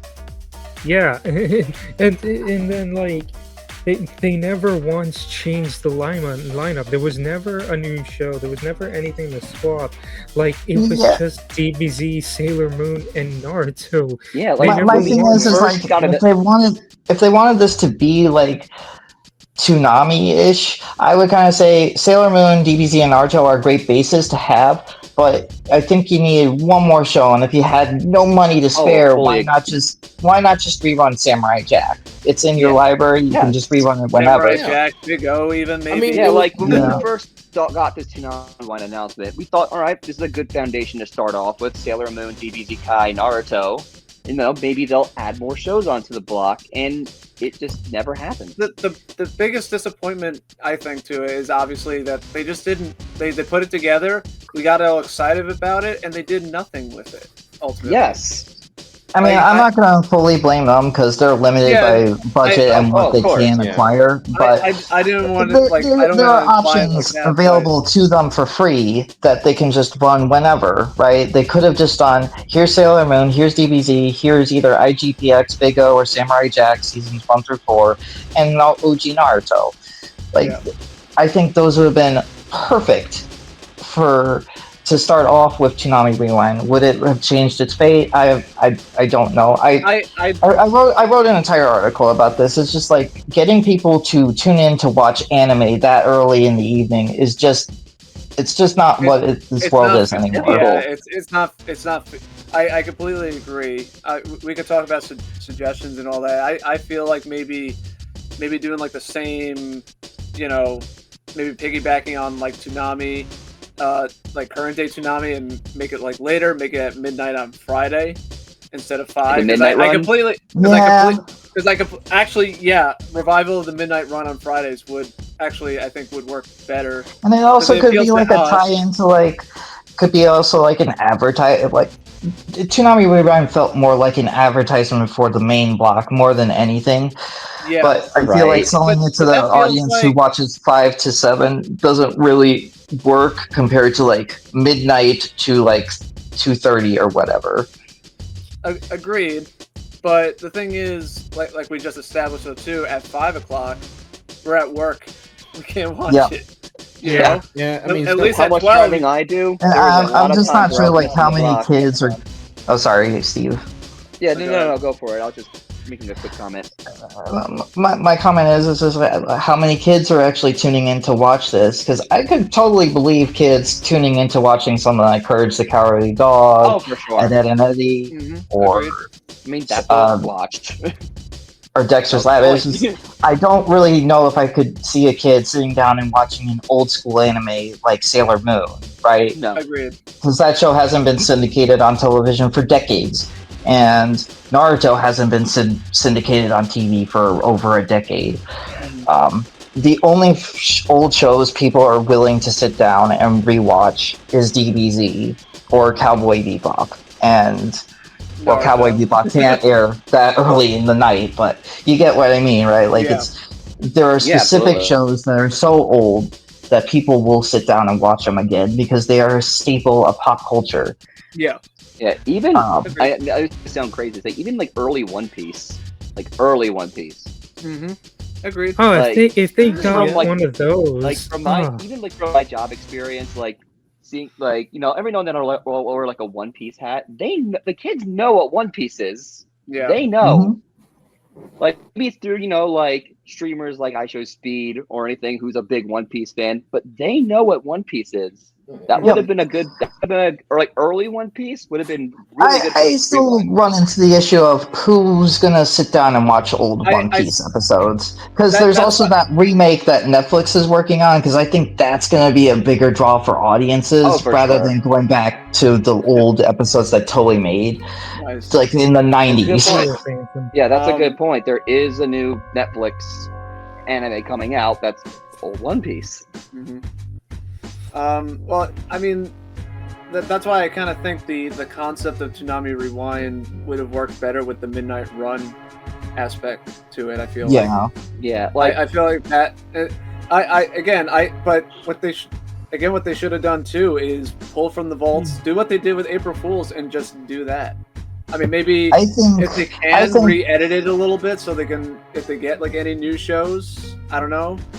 I kind of want to probably point this that out problem is too. that I think they may have wasted their money on shows like Naruto and Sailor Moon. I would have been like, okay, let's get one or the other. Either you get Sailor Moon or you get Naruto. And then I would kind of maybe go to Sunrise, if it's possible, and talk with them about like, okay, what about Gundam Wing or G Gundam or any other like old school shows that people remember from watching on Toonami back in the day.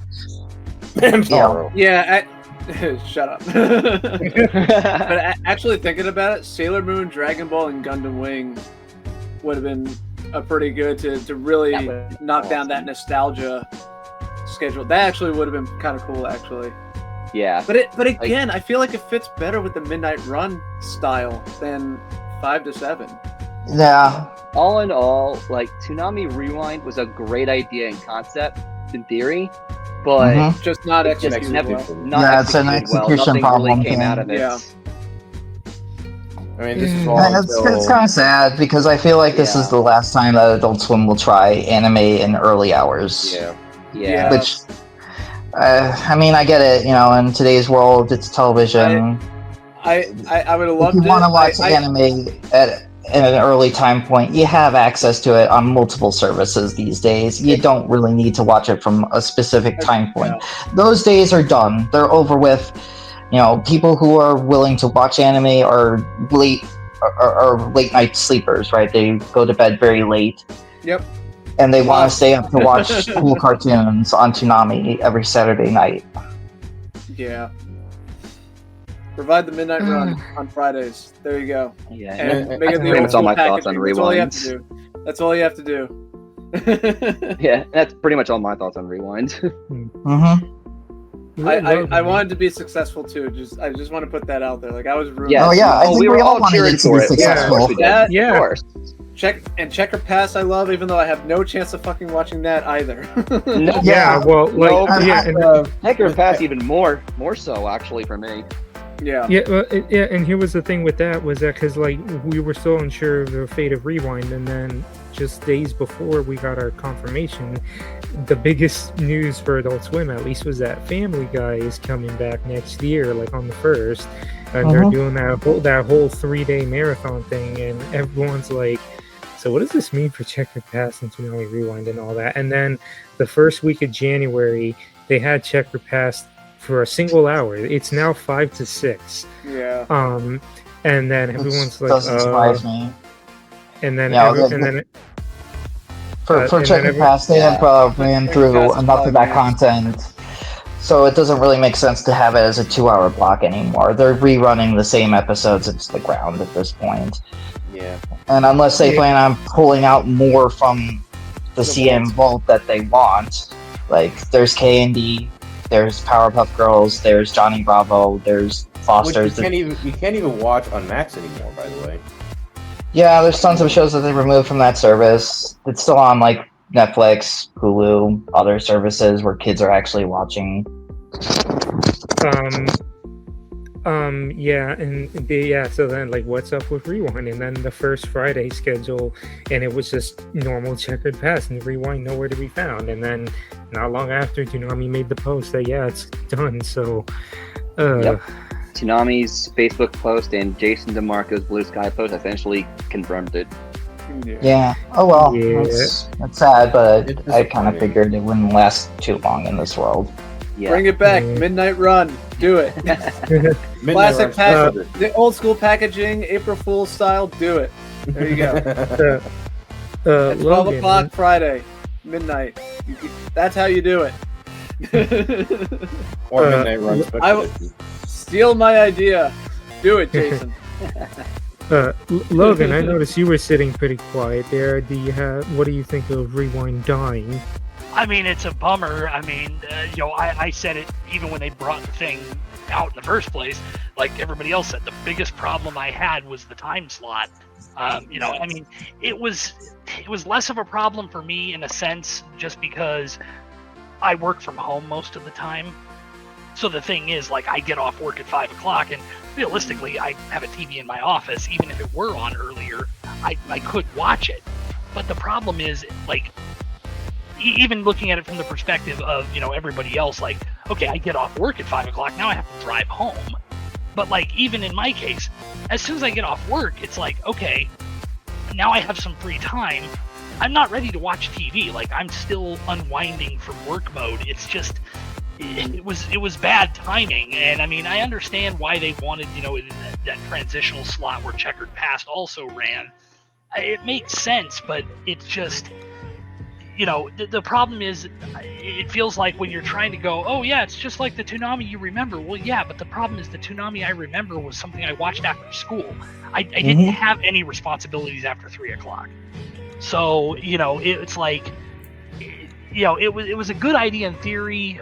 It just, to me at least, the execution just never quite landed. Agreed. Yeah. Yeah, that's pretty much like a common opinion on Rewind. Great in theory, not great execution. I want it so Yeah. bad, but that was just not the way to do it. Yeah, we all wanted it No. to succeed, but it just didn't.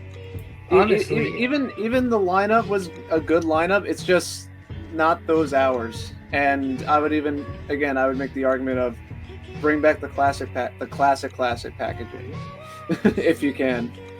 At the very least, they remade the Pipes era for the 20th anniversary.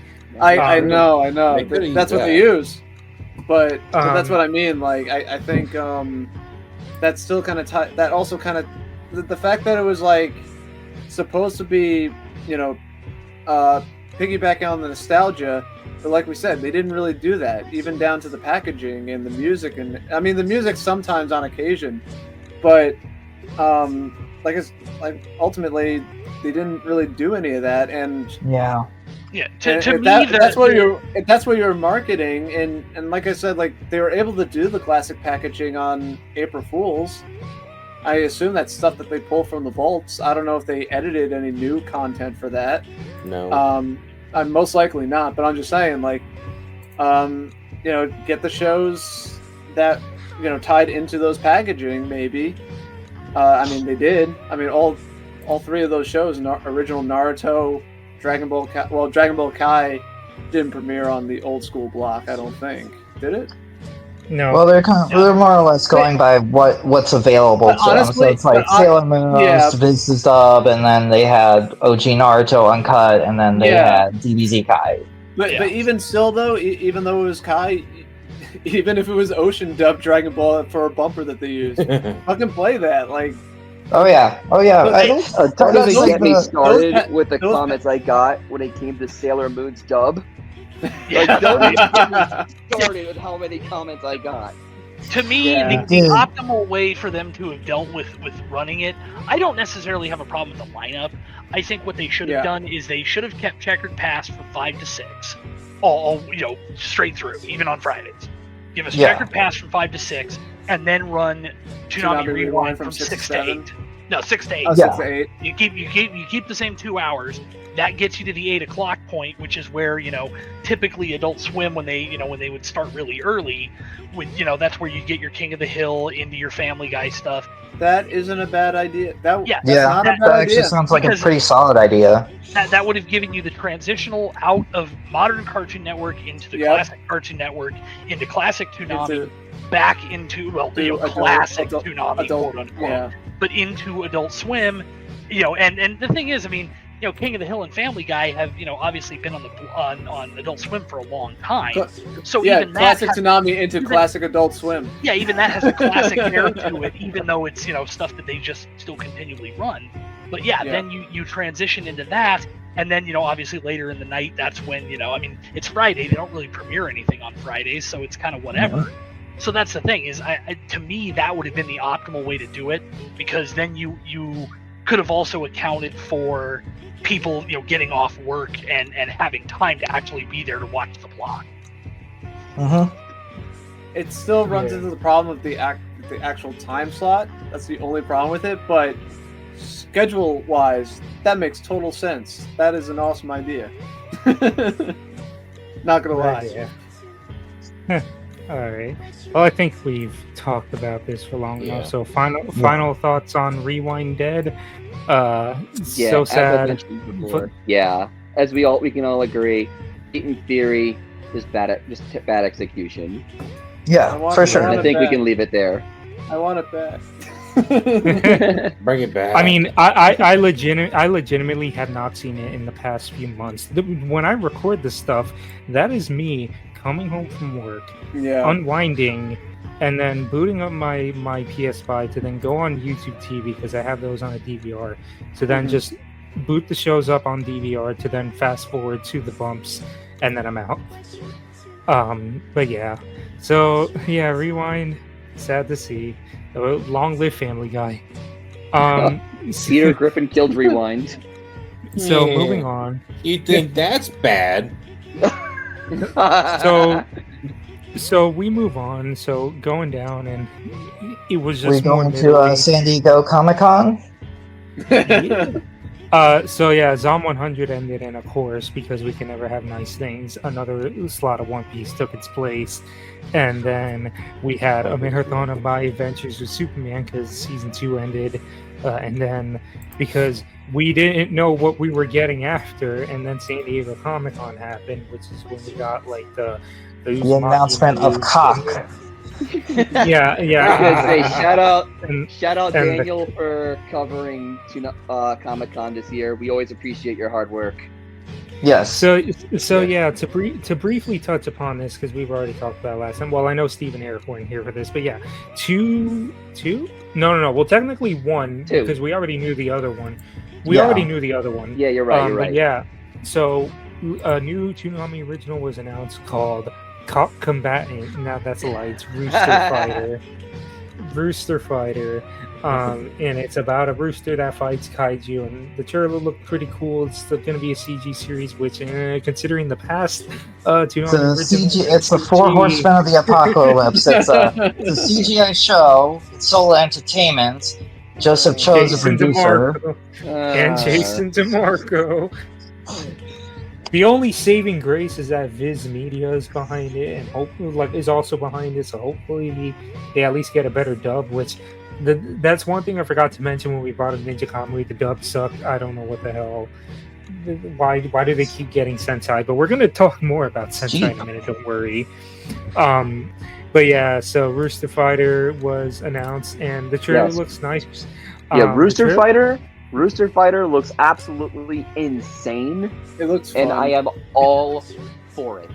It looks I have fun. read a lot of the manga. The manga is really good. So hopefully, fingers Wow. crossed, knock on wood, that it's good. Yeah, Yeah, I'm hoping it's good. Like I said, the trailer looks absolutely insanity, and I'm all Yeah. for that type of insanity when it comes to a show. I'm okay Yeah. with Insanity. I watched Don to Don after all. We all do. So. Yeah, and knowing where then the manga goes, and I think I have a pretty good idea of where the first season will be, so I know what I arc mean, a they'll be rooster adapting. fighting kaiju? Sign me the hell up. It's And both then as the fun roost- and ridiculous as it sounds. Yes, And- it and sounds then- and then- ridiculous, but I love it. and then the rooster will get in his giant mecha outfit in the 6th episode, You and then we'll just be shut like, up. no, Spoilers! no. Spoilers for the only thing we're actually hyped Shut. about here. I don't know if that happens. Actually, I was just making a joke. Toonami Rewind is dead. Damn it! I need something to look forward to.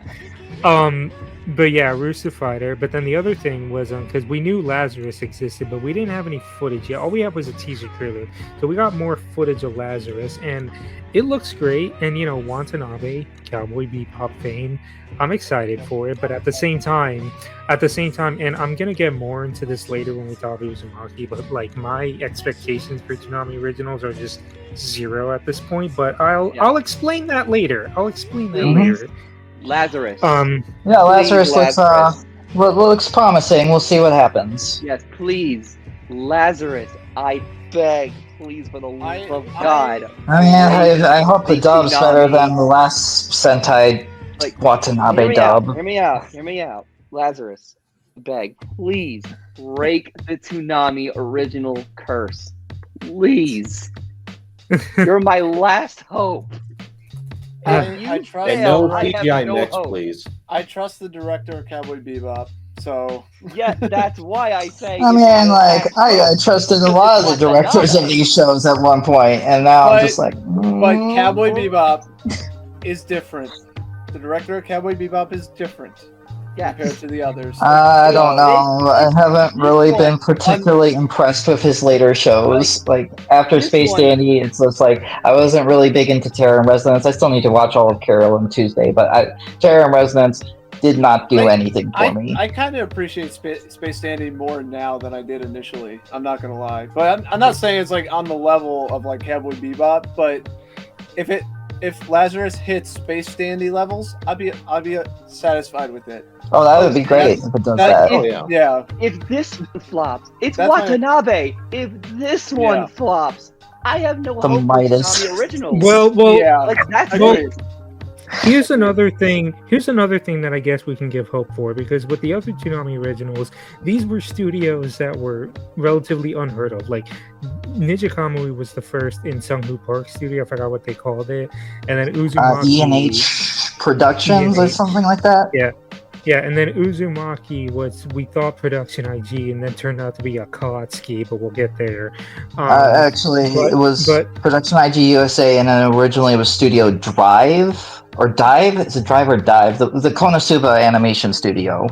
Oh, What? but What? Yeah, it was originally going to be that studio, and then, well, we'll get into it when we could We'll talk get about into that it. later. We'll get into that later. And it turned Yeah. into We Have Sunrise at Home. yes. But the thing is with Lazarus, this is being handled by MAPPA. Who Yes, gave big us bad MAPPA. Jujutsu Kaisen and Attack on Titan, and all. Yes. And, This will be like their third collaboration with Watanabe. I can just picture those MAPPA animators in the sweatshop already, with getting wet, because they're doing this. They're doing Jujutsu Kaisen God. season 3. They're doing Oh, the God. Chainsaw Man movie. Oh God. Yeah, I mean, like, but then like they're also, drawing to the bone. Oh God. but then like it was also at Comic-Con they announced that after 5 long years. Thank you for that, by the way.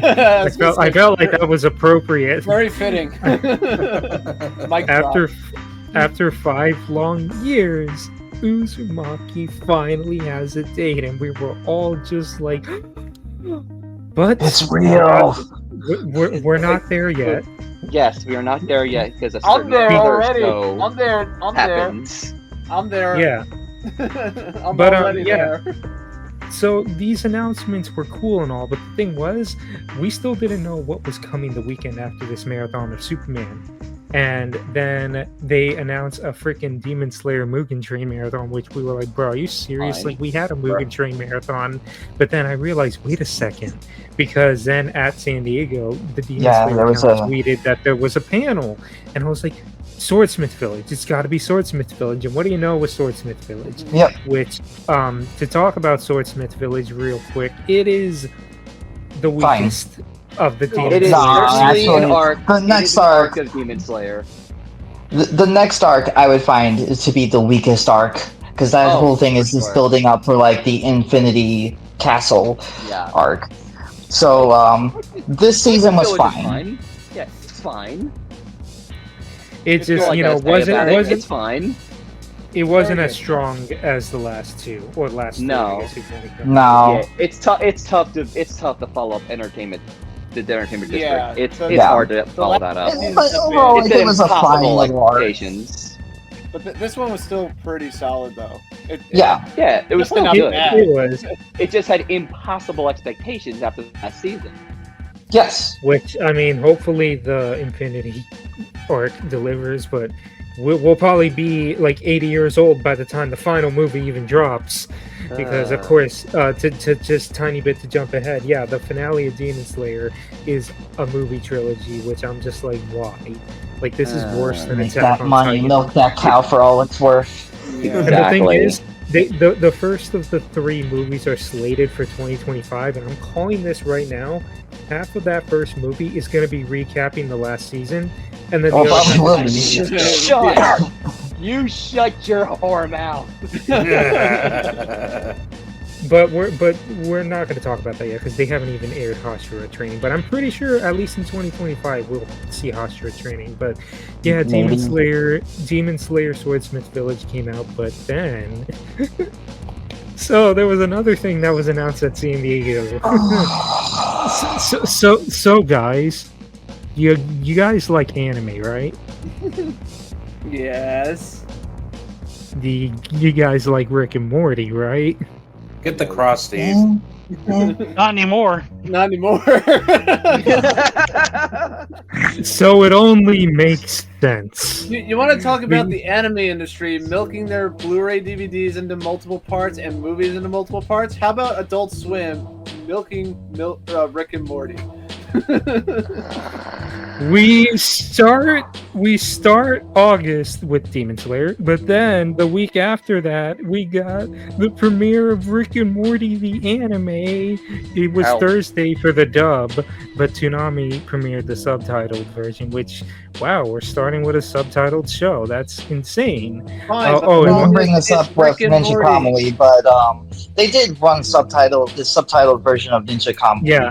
on Yeah. the blog. They did. That they did. It was just weird to Not in see the it production. starting Yeah. like the block.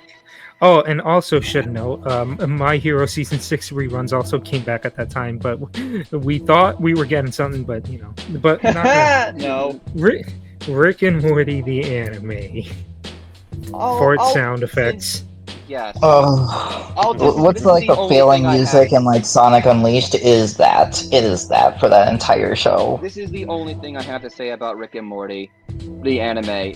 It has joined an elite category of one. Of watching the first 15 minutes and immediately dropping it. Only one show That's has very ever done that impressive. for me, and that's a show called Handshakers. Don't watch it. That's the only So thing I have to say about Rick and Morty, the anime. I'm I sorry- think- Yeah.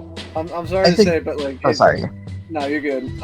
It's just I kind of feel I'm just tired of Rick and Morty, to be honest. And Rick and Morty anime, I just don't know why. you want to know what's Why? funny? I am I holding. think like, you I just appreciate- described I what appreciate- everyone felt about this show. I appreciate Why? that it's subbed, but I'm actually Don't holding my watch the tongue. dub. I am actually holding my tongue because I'm actually tempted to say it. Like for me, I actually felt like Rick and Morty anime or just Rick and Morty in general just does not feel like it's a Toonami show. Like I get it, Adult Swim. No, owns it's not. It's not. Like This clearly was It's forced so- onto them. It was something it's where so programming jarring. looked at the show and was like, we can't run a subtitle-only show on it's the so- network proper.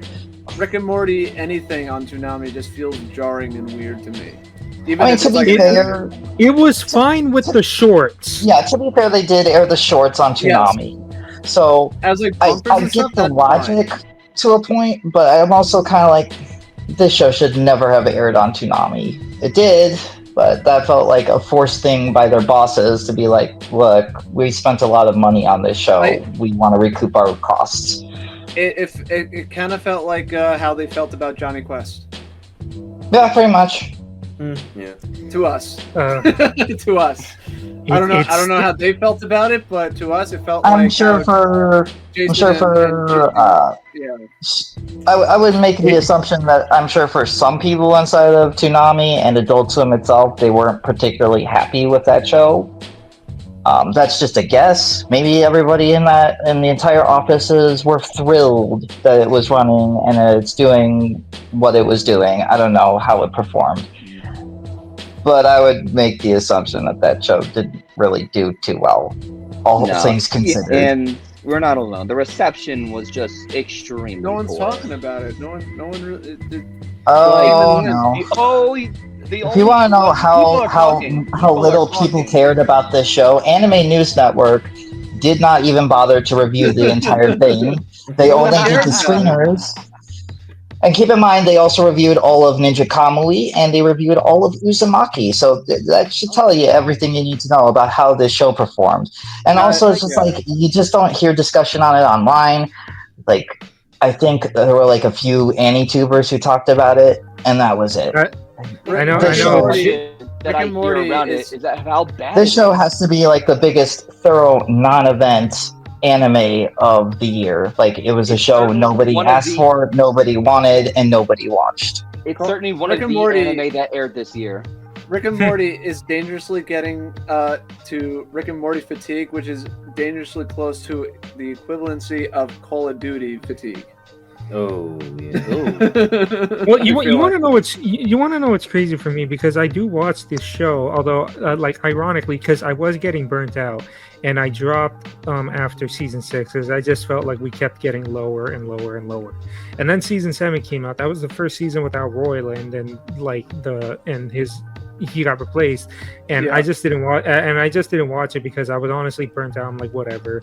And then everyone says season 7 has been like the best season in a long time, and I'm like, are you serious? Like, when I drop the show and that's when it gets good? It's like, I haven't seen it yet, but Yeah, like yeah.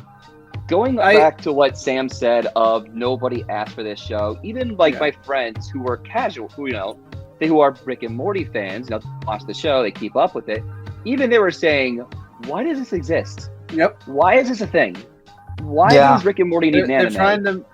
They're clearly trying to milk Rick and Morty because it's like the current for what Family Guy has done when it got revived on Adult Swim. That kind of feels like what Rick and Morty is now, and I think now it's like I said, it's hitting that fatigue wall now. I feel like it. I mean, good on them if season 7 is great. Like, don't get me wrong. I mean, who knows? But I kind of feel like it feels like people are kind of zoning out of it, and Adult Swim kind of pushing it in these kind of different, even like different styles, like Rick and Morty the anime. Like, it's an anime, but with Rick and Morty, like you guys said, like, just make a Rick and Morty season 8. Like, why does it have to be an anime?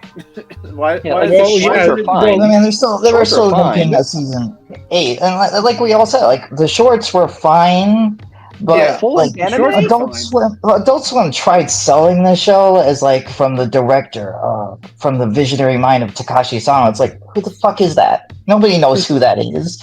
It's like, this guy isn't a well-known director, guys. Like, he's directed the first season of Tower of God. That is probably the most notable thing he has directed. But anything else, it's just like, it's either shorts or I think I looked on his, like, on the Anime News Network encyclopedia page for him, and he directed a Transformer show. Yeah. This isn't the type of guy you should be banking your name on. You know, like even Sunku Park, I understand because he literally is a. Is it Sunku Park or is it Sunku Park. Yeah, so even the marketing side of things, like all I see in marketing wise is either Toonami or Rick and Morty for adults. Yeah. Like that's it. Like that's all they have right now. And can not I saying that just that's say, a bad thing towards Toonami, but I feel like it just goes into like Rick and Morty just does not necessarily. If again, I agree if the shorts fit in between like the commercials and all that made sense, but a whole show and Rick and Morty anime just I just don't understand why it's a thing. Yeah, no one asked for it. Logan brought this up when the show was initially announced for Toonami, was that like, well, what made the shorts great was that they were short. So it's like, what do you do when you stretch that into like the whole series or whatever? Hell.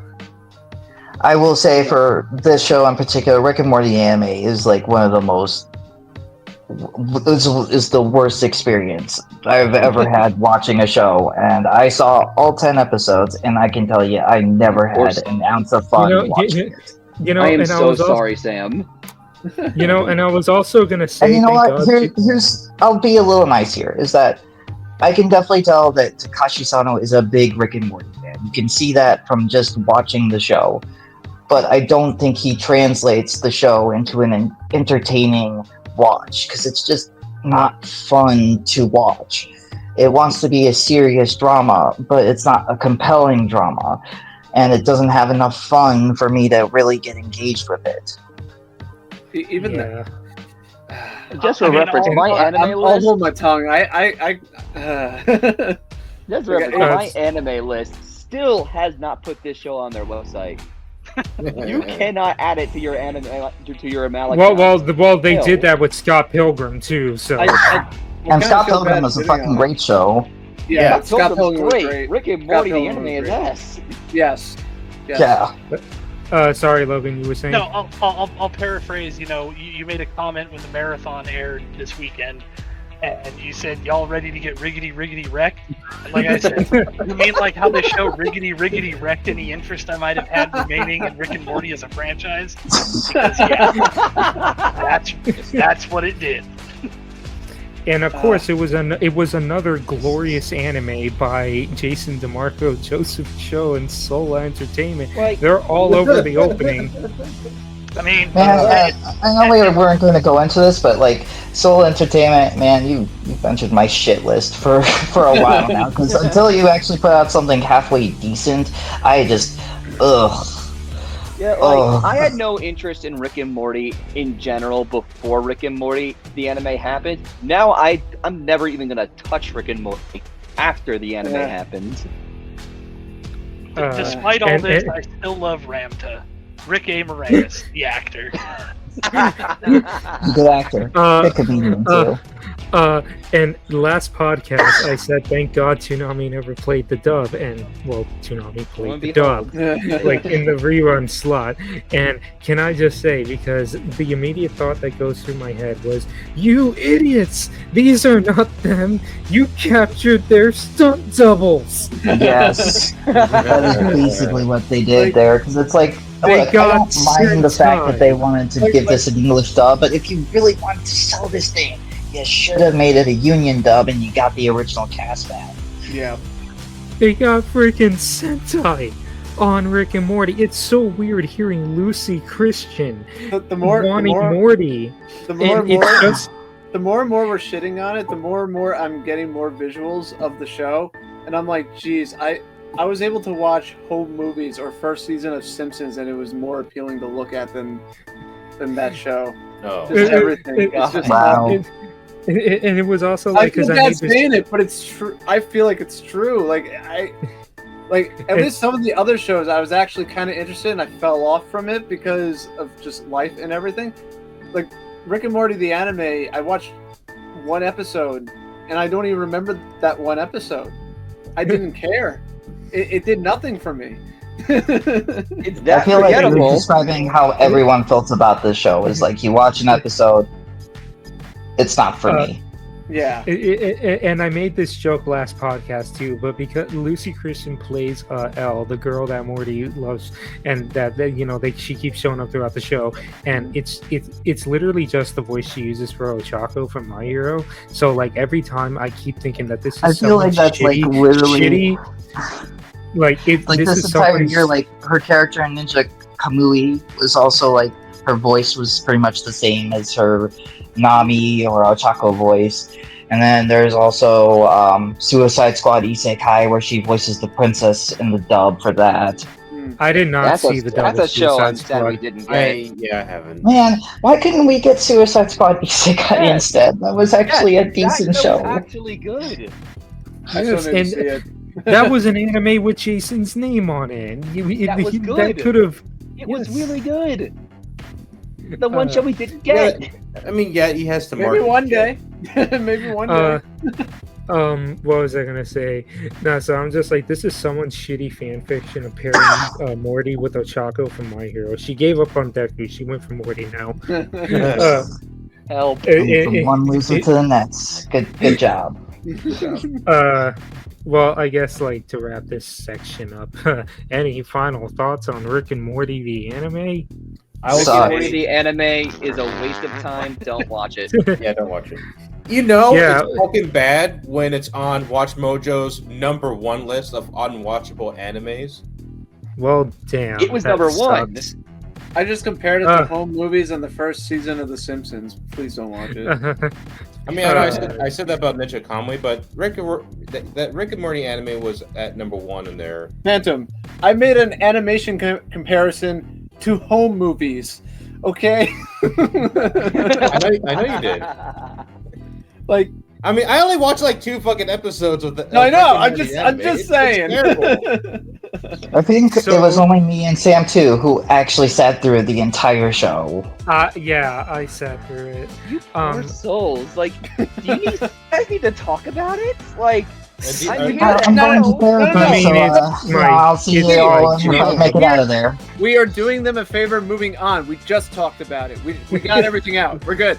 like Now, So- we bury it and never talk about it again. We'll discuss it a little. We'll discuss it after the podcast. I'm here to help you to I help mean, voice your what- frustrations.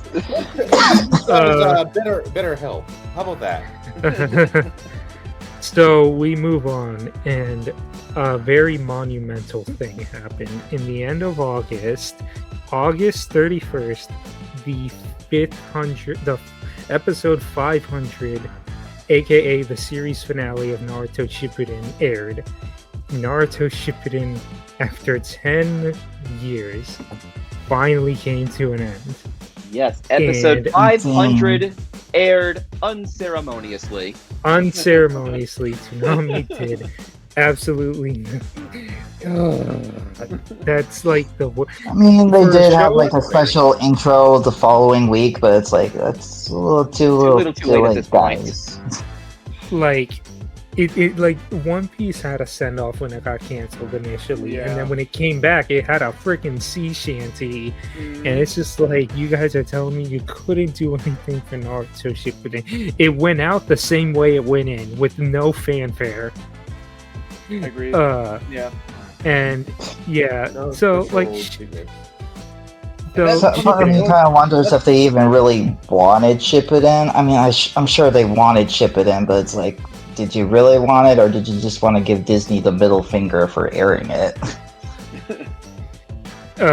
So I did this last podcast, and Sam, Phantom, and Logan answered. But since I have Steve and Eric here, I want to ask you guys this, because what I did when we got to Shippuden was that, because it's a landmark show, I decided that like we give our brief histories with the Naruto series, and then move into our thoughts regarding Shippuden. So, Steve, what was your brief history with Naruto series, like the entirety of Naruto, and how do you Oh, the feel about entirety? Shippuden?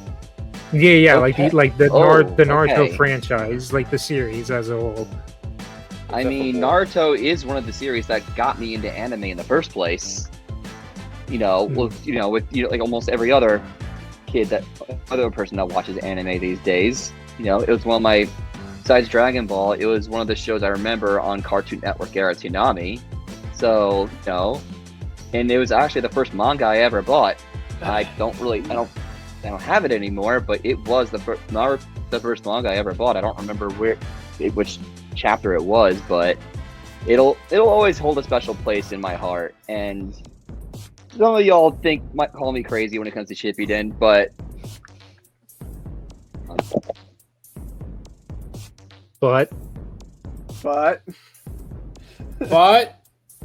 my headphones died. I thought that was they got him. Like, the fucking ninjas got him.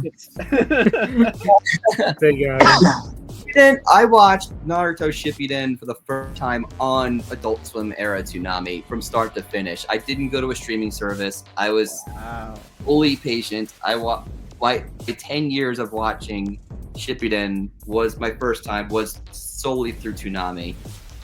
I don't know if I'll ever do that for a show again, because there was some, let's be real, some rough moments with Naruto Shippuden. Time for another 40 episode filler arc, guys. Let's go. God. But yeah, it's like I said, it's a monumental show for Toonami because 500 episodes later, it's one of the shows that you remember when it comes to Adult Swim era Toonami, and it really is a shame that Toonami essentially did nothing for a send-off. And I was asked if I was going to make something, and the thing is that I was finishing the tier list at the time, and I was already feeling burnt out, and I was just like, to do something for Naruto is a monumental task that I am just not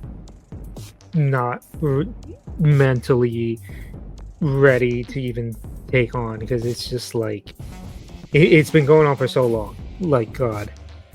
But I left a nice little tribute to it in the tier list video when we talked about Shippuden, because of course that was outdated. Yeah, but it's nice that it got something the week after, but it still felt little too late. Like, if you were gonna have something, you should have had it for the 500th. Yeah. Eric, what about you? What is your brief history with the Naruto series, and how do you feel about Shippuden reaching its finale? So, kind of still getting my thoughts here. I think I got a good gist of it.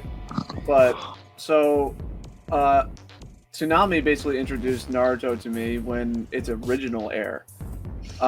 So, for me, my personal big three is Dragon Ball Z, Yu Yu Hakusho, Rurouni Kenshin. That is my personal big three.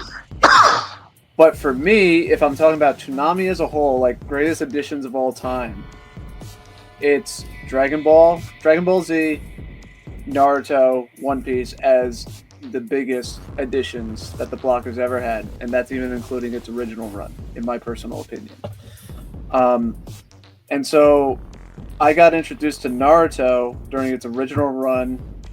I watched it every single. It was the new Dragon Ball at that time, and it was different from Dragon Ball 2 because of how gritty and kind of grounded it was, even with the ninja superpowers and all that at times, but it was different from Dragon Ball because it was a lot darker and all that. And the Kakashi versus the fight on the bridge. Kakashi.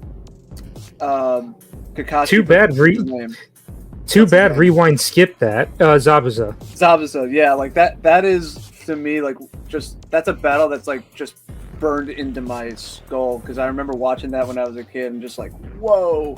Holy crap, and on top of that too, Naruto will always hold a close place in my heart, because to me, people shit on Naruto even during its original Toonami run and everything, and I think I've said this in the past in previous episodes, but yeah, you could shit on it all you want, you have your criticisms, I totally get it on its original run for sure, especially during the Tom 4 era.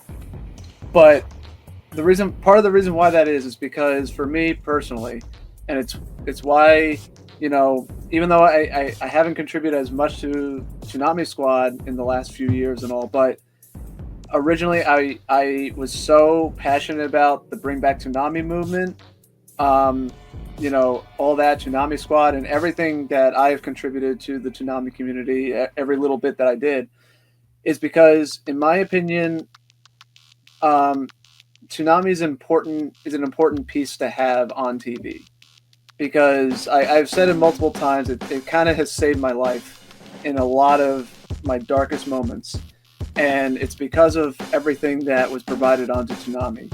And so Naruto, the part of the reason why I look at it as like a big three, but also because to me, Naruto was basically the heart pumping Toonami that was basically keeping it alive even during its lowest point during the Tom 4 era, you know? And so that's why, criticism aside of Naruto and like how Toonami has treated Naruto, and I totally agree with the criticisms and everything, I do wish that Toonami, especially with you know, airing the 500th episode and how disappointing it kind of was, where again, One Piece has gotten multiple tributes. Dragon Ball Z got, you know, the Akira Toriyama tribute, and even, you know, paraded the, hey, Dragon Ball is back. Even though we did get one for Naruto too, but it wasn't. It's a clear, different contrast with Dragon Ball and One Piece, and how, I guess, like, not to throw shade at, you know, at the Toonami crew or anything, but there's clearly something amiss with Naruto. Especially, it is quite an accomplishment that Toonami was able to air every single episode finally, and it just went whimper. And to me, it is kind of disappointing. And like I said, for me, it's Naruto is a little more of a personal, you know, attachment. And the biggest thing is because it kept Toonami alive during its lowest points. No matter what you say, Naruto was the only thing that was still pumping blood into the Toonami block, and even a little. I mean, even for a little while during the Adult Swim run at times. just like Dragon Ball, Naruto is always consistent with the viewership.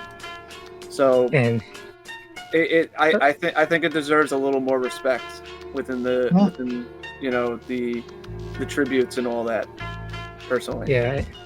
It's funny you say that. It's like it keeps Toonami alive, and it's like, yeah, it's still true to this day, starting next year.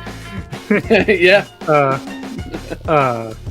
But yeah, Shippuden. It's so freaking crazy. It actually did it. It actually reached its end. Like, Shippuden and even and OG Naruto, the whole thing. Yeah. So like, I'm not gonna go too deep because I already mentioned it last time. Because it's like, yeah, you want to talk about Shippuden, it's filler. When I discovered Toonami, I did not watch Naruto. Like, I knew Naruto existed, but the thing was that I already knew a lot of the plot that original Naruto had because Shippuden and its recap episodes. So like, I would eventually see the original Naruto series, but I already knew almost everything because recap episodes of Shippuden that aired almost all the time. I remember they had the Pain arc, and that episode where Naruto went like Nine-Tailed mode, and that the animation just went stupid and all that, and they had that amazing, you know, ending to that arc, and then I was like, oh sweet, what are we doing next? And now here's like 20 plus episodes of recap before we got to the war, which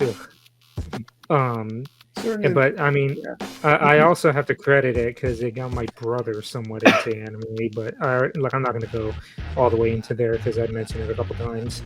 But yeah, so I guess like final thoughts on Shippuden before we move on. Hell of a run. 500 episodes is an amazing accomplishment. I just wish Toonami sent it off a little more ceremoniously. Yeah. Yep. Same. And I look forward to seeing Shippuden back at some point. And OG Naruto. Oh, I wouldn't be surprised. I find it funny because I kept saying for the longest time, oh, clearly when Shippuden's over, they're gonna bring his son in. No. They never brought his son. Well, they back. did, but it sucked. Well, no, I they was did, gonna but say, I'm thinking they're bringing his son back. Oh, Boruto might be coming back. No, I was just saying I was calling it, and then it didn't happen. Hey, but we got OG Naruto back. I was Yeah. I was I'd rather saying that- Shippuden- I'm disappointed. Yeah, I wish Boruto was better. We I all wish it do. was better. Yeah. You were saying Phantom? Or No, I was gonna say, at least Shippuden lasts longer than Board. Yeah. It's the only Naruto series that they actually finished on the block. that's crazy. Yeah. Alright, so y'all, we move into what I'm pretty sure is going to be the biggest topic of tonight, because a few weeks after Shippuden ended, we got a premiere. The one that we waited 5 whole years for. Uzumaki. Yep. And I was just like, holy shit, because that first episode, holy shit, it was amazing. This episode was great. It was so spectacular. Silver is in the corner crying. It's everything we ever wanted. And then a week later, and my enthusiasm and hype for any of these Toonami originals has died. It's spiraled down. I held out hope, and every episode after episode 2 just kept. It felt like just another gut punch. Yep. Well, I will say, episode 2 was the lowest point because I felt like it was, somewhat better in 3 and 4, although not as, good as 1. not as great as good as one. Yeah, I am so sad I was unable to see the community reaction for episode 2 because I was in Atlanta when episode 2 aired.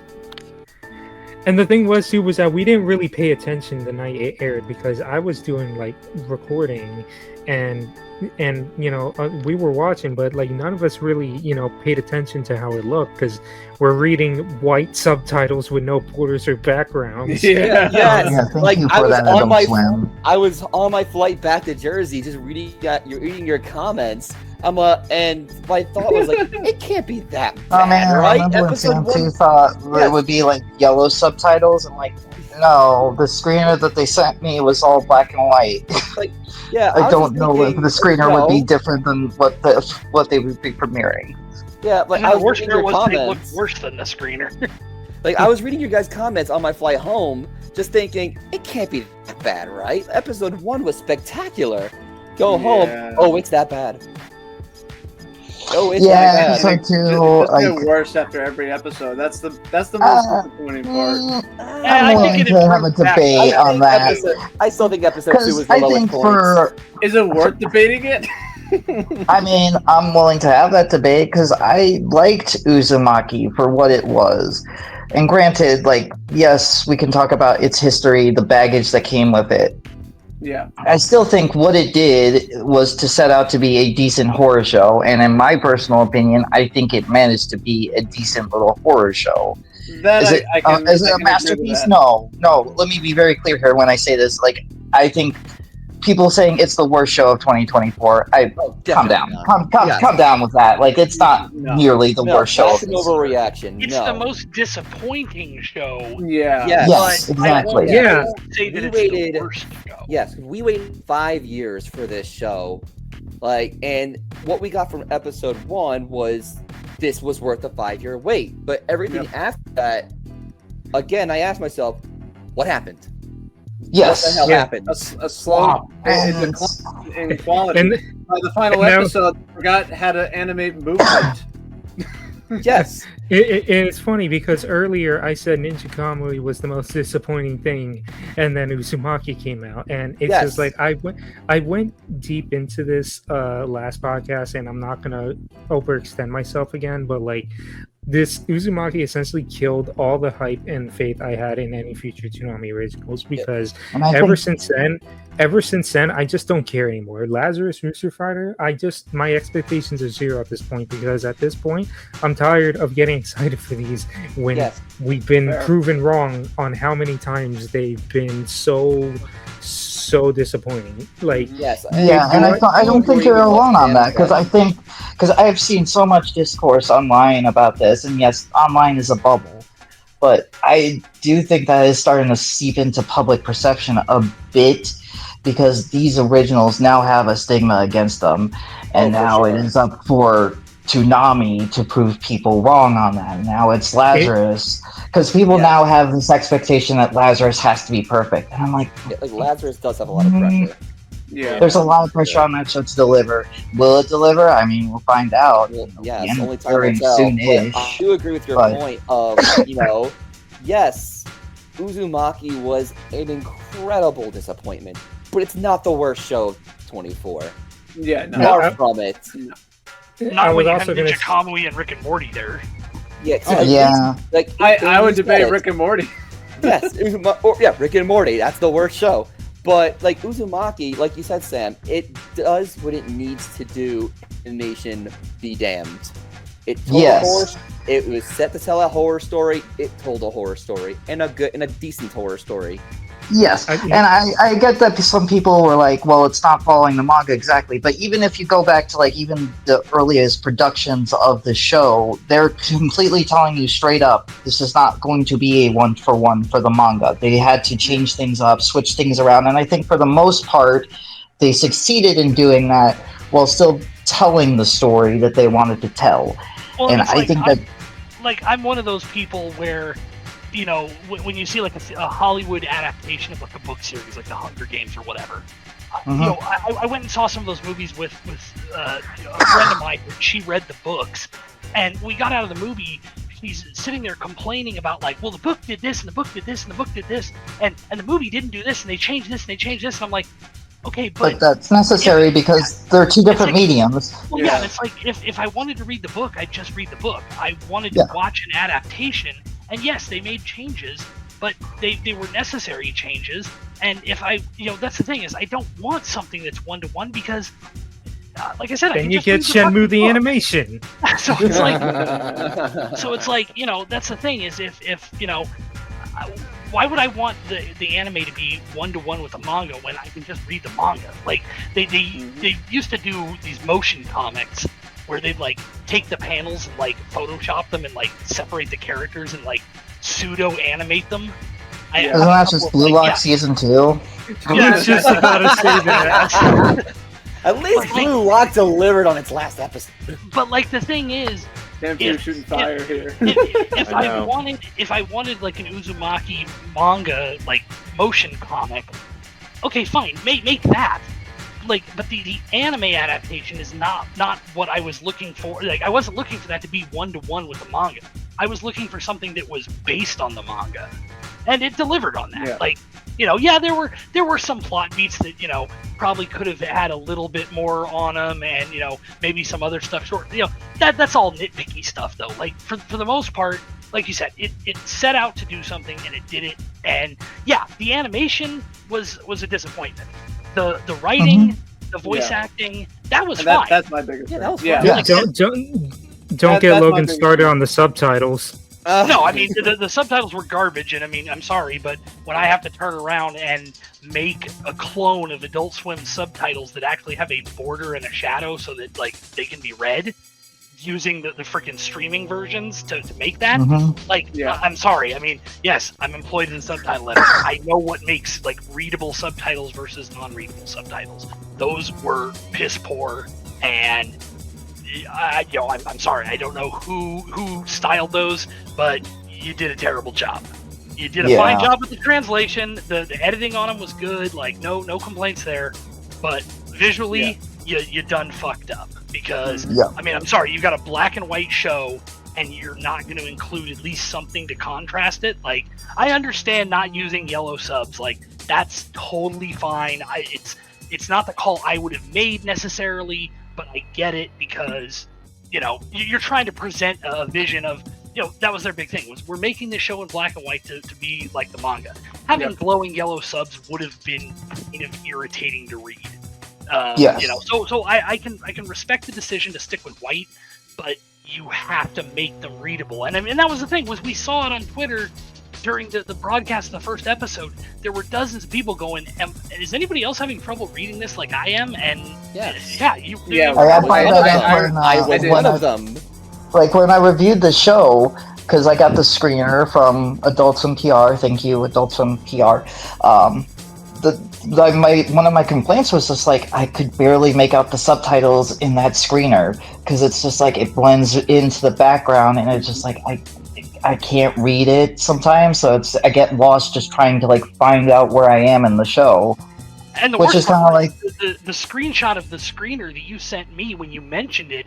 Like, those subs weren't pure white either. They had like a slight gray tinge to them, and it's arguable whether that would be better or worse. But it's like, even then, we knew it before going into the broadcast. We're like, these suck. The only thing we were hoping was that the screener just had worse subtitles for some reason, and then it turned out no, they were pretty much exactly as bad. Yeah, I think for me, it's just like, I still will defend Uzumaki to an extent. Like, I still think it is a decent show for what it is and what it's trying to do. But I can say that for 2024, it is the biggest disappointment. And I get why people are upset about it. We waited 5 years for this show to come out, and it just didn't deliver. And I don't blame people for feeling that way. And then a certain producer threw the rest of the team under the bus, like, oh, we knew this was going to happen. We were screwed over. Yeah. Yeah, well, that's not my problem. Maybe you should have had a better, you should have overlooked the show more. And I really hope after this whole incident with Uzumaki, I don't know if the whole, we are just going to let the creatives do whatever they want is such a good idea moving forward. Because you don't want another Uzumaki. You just don't want another one of those, because that just blew up in their face, and it's just a bad look on your end. That's the upsetting thing, is that it took so long, and for me, I agree with everything that's been said, and I do agree with Sam. I would say, like, based on what we like, the visuals and everything, I saw what they were going for, ultimately, and I do appreciate it for the horror aspect of it, as a horror fan myself as well. But for me, obviously, the biggest thing was the animation drop.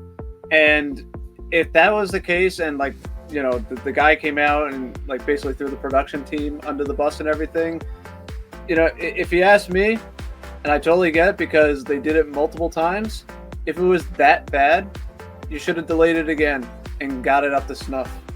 Or canceled it. Yeah, I get that. I get that, but I that's how I feel, and I'm putting my foot down on that.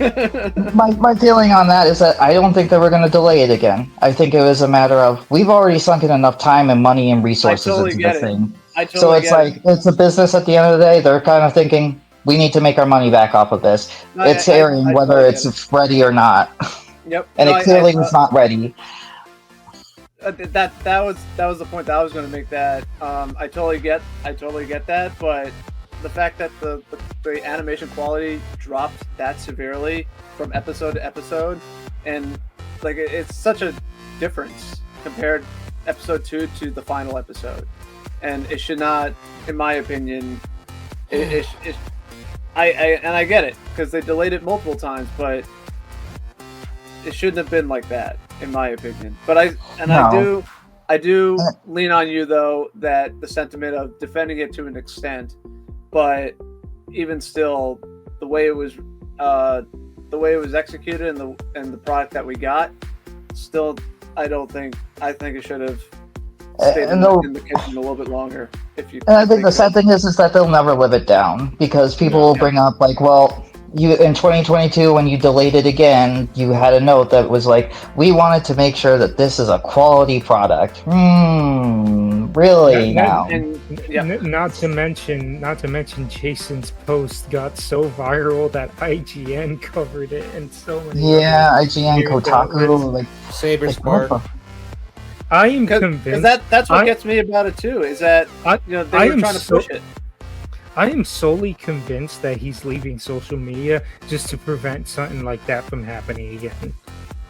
Well, but we'll get there because I got a rant later. I wouldn't blame him for that. But I mean, and that's part of the nature of the business. But at the same time, though, that's what kind of gets me too is how they're trying to be like give off that we were trying to make it good for you guys, and to release it like that, like you had to have known it was that. Well, I'm sorry to say.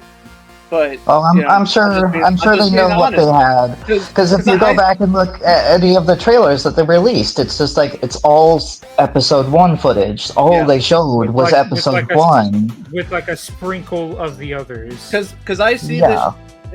Because I see this shit in the gaming industry too, and I don't like it in the gaming industry either. So I just want to emphasize like that. Either you cancel it or you leave it in the kitchen and continue to cook on it and make sure that it's up to snuff.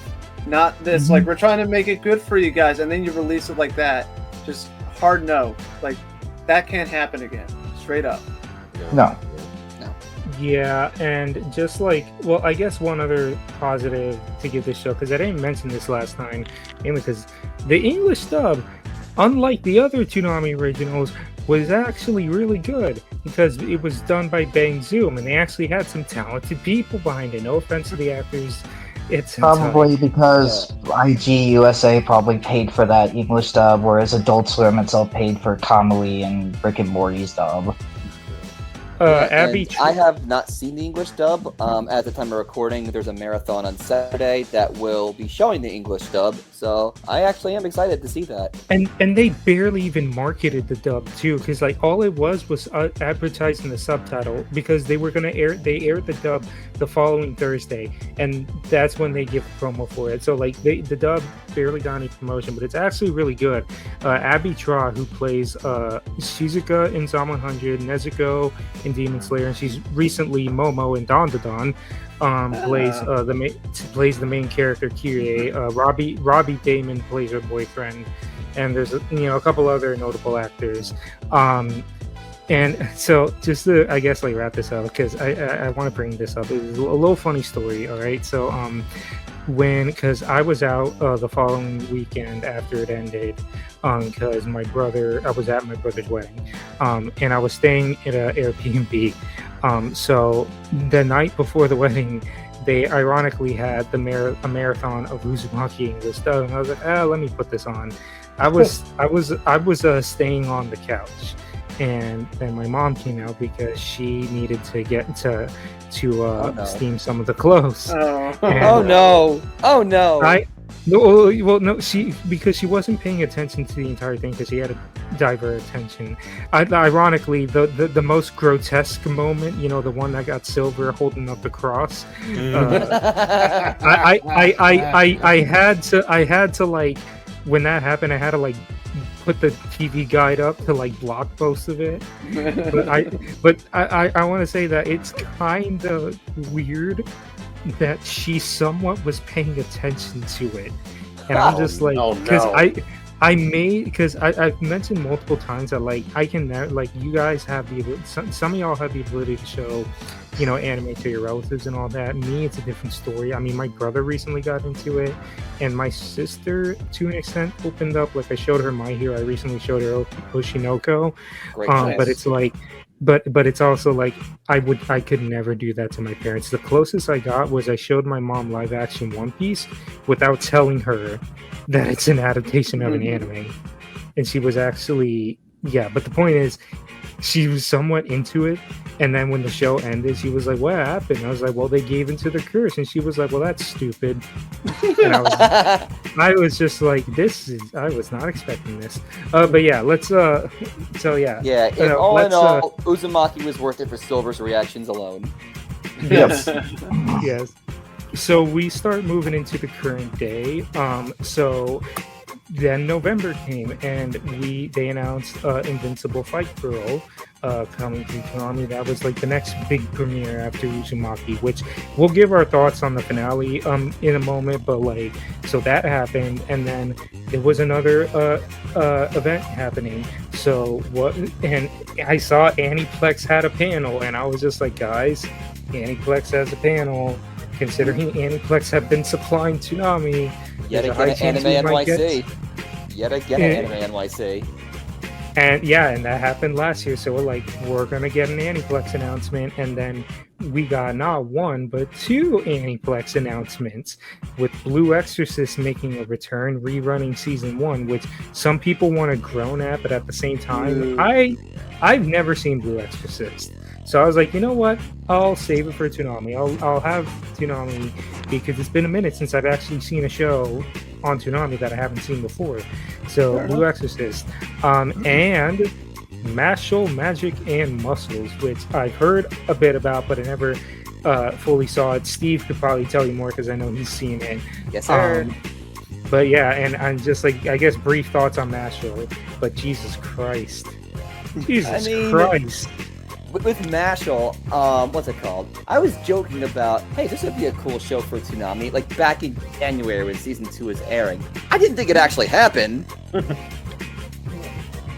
But yeah, I'm pleasantly surprised that Mashal's on Toonami. You know, it's not the best show in the world, but it's fun.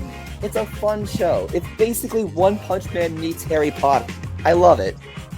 I feel like that idea should be a lot more entertaining than it actually is, at least in my opinion. I've only seen the first 6 episodes, but for me, I just think it's just okay. It's fine. I was just laughing my ass off, and I was also calling 911 at that one episode to where like he's fighting the guy, and then he's like, "You're a lolicon? I gotta get the police." I'm a sister cop. and then he says. He's like, I have a sister complex. It's like, that's not better, bro. Oh my lord. Who'd have thought a guy with a bowl cut of cream puffs with no personality would be on Toonami? Who'd have thought? Yeah. I mean, they do have Bobobo at one point, so. That's true. That's true. So, but yeah, it feels like it's weird because it fits the Toonami mold, but at the same time, it's also one of those, and we mentioned this before with Licorice, kind of out of the box in a way, because it's more on the comedy side of things. Yeah. All right. Well, and aside from that, that really basically ends the year, because after that we had a marathon of Mashal for Christmas and a good old marathon of Rick and Morty for New Year's. We started strong with Attack on Titan, and we ended with freaking Rick and Morty. So I guess this is where we get into the overall thoughts on 2024, and I know this went on pretty long, Jesus Christ. But I just want to say that, like, you know, being a Toonami fan in the 2020s is pain.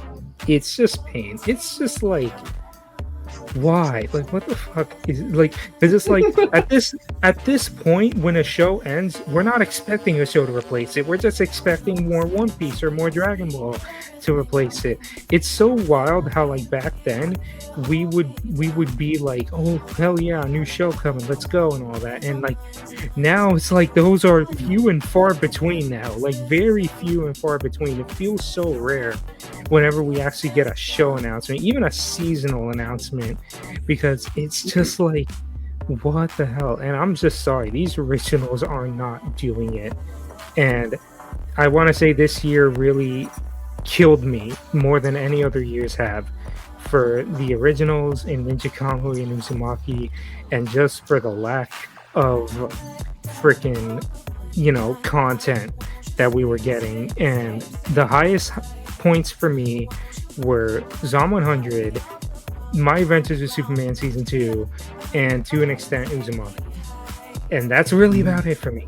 I am just like, and I want, and I got a small bit of a rant, but I'm not going to take too long because I know we spent too much time. But Sam earlier this year put out an article on Toonami feeling soulless, and when Shippuden ended without a send off, and then Jason DeMarco a while back said that he's leaving social media for when he had a big speech about it and how social media is an echo chamber, blah blah blah blah blah. And I'm just like, this pisses me off because back then we used to know so much about the behind the scenes. We had pre-flight. Jason was very open on social media about what happened, how the deal was working, all that. We used to know a lot, and nowadays we barely get any of that. And with him announcing that he's leaving social media, I just felt like, well, that's like the last person behind the scenes that we could talk. And now we are just being left in the dark, and it's just like, what the fuck, I just like, you want to talk about Toonami feeling soulless? I feel like that was like the final straw right there. It was like, fucking kidding me. And then, yeah, you want to talk about social media being an echo chamber? How about constantly reposting 10 out of 10 reviews for the movie that clearly bombed at the box office? But we don't need to go there. Yeah. I was holding that in because I was like, I'm gonna save it for a podcast. But it was just like, my guy, you were like the only person that was actually making Toonami feel like, it was, there were people behind it, and now like you're just up and leaving, and you're just like, like whatever, and I don't know, like Toonami this year, in my opinion, it killed me more than any other years have because of the sour moments we got in, on top of Jason just really being, I don't want to say he's a dickhead, but at the same time, his recent social media presence has just left a bad taste in my mouth, and I'm just like, you know what, fine, just go. What else do we have? The freaking Facebook page, where like they barely put out any updates, and anytime they do put on an update, it's, hey guys, look at our new lineup. Here's another marathon, and here's One Piece replacing the show. So Yeah. Those are my thoughts on 2024. How does everyone else feel? I think 2024 was a better year than 2023, at least, because there was at least pickups that came on a frequent basis. But their anime originals this year they were just not great, and they need to be great in order for them to like continuously feeling like they need to sustain the block somehow. Yeah. And these originals just are not cutting it. I echo that same sentiment. I'll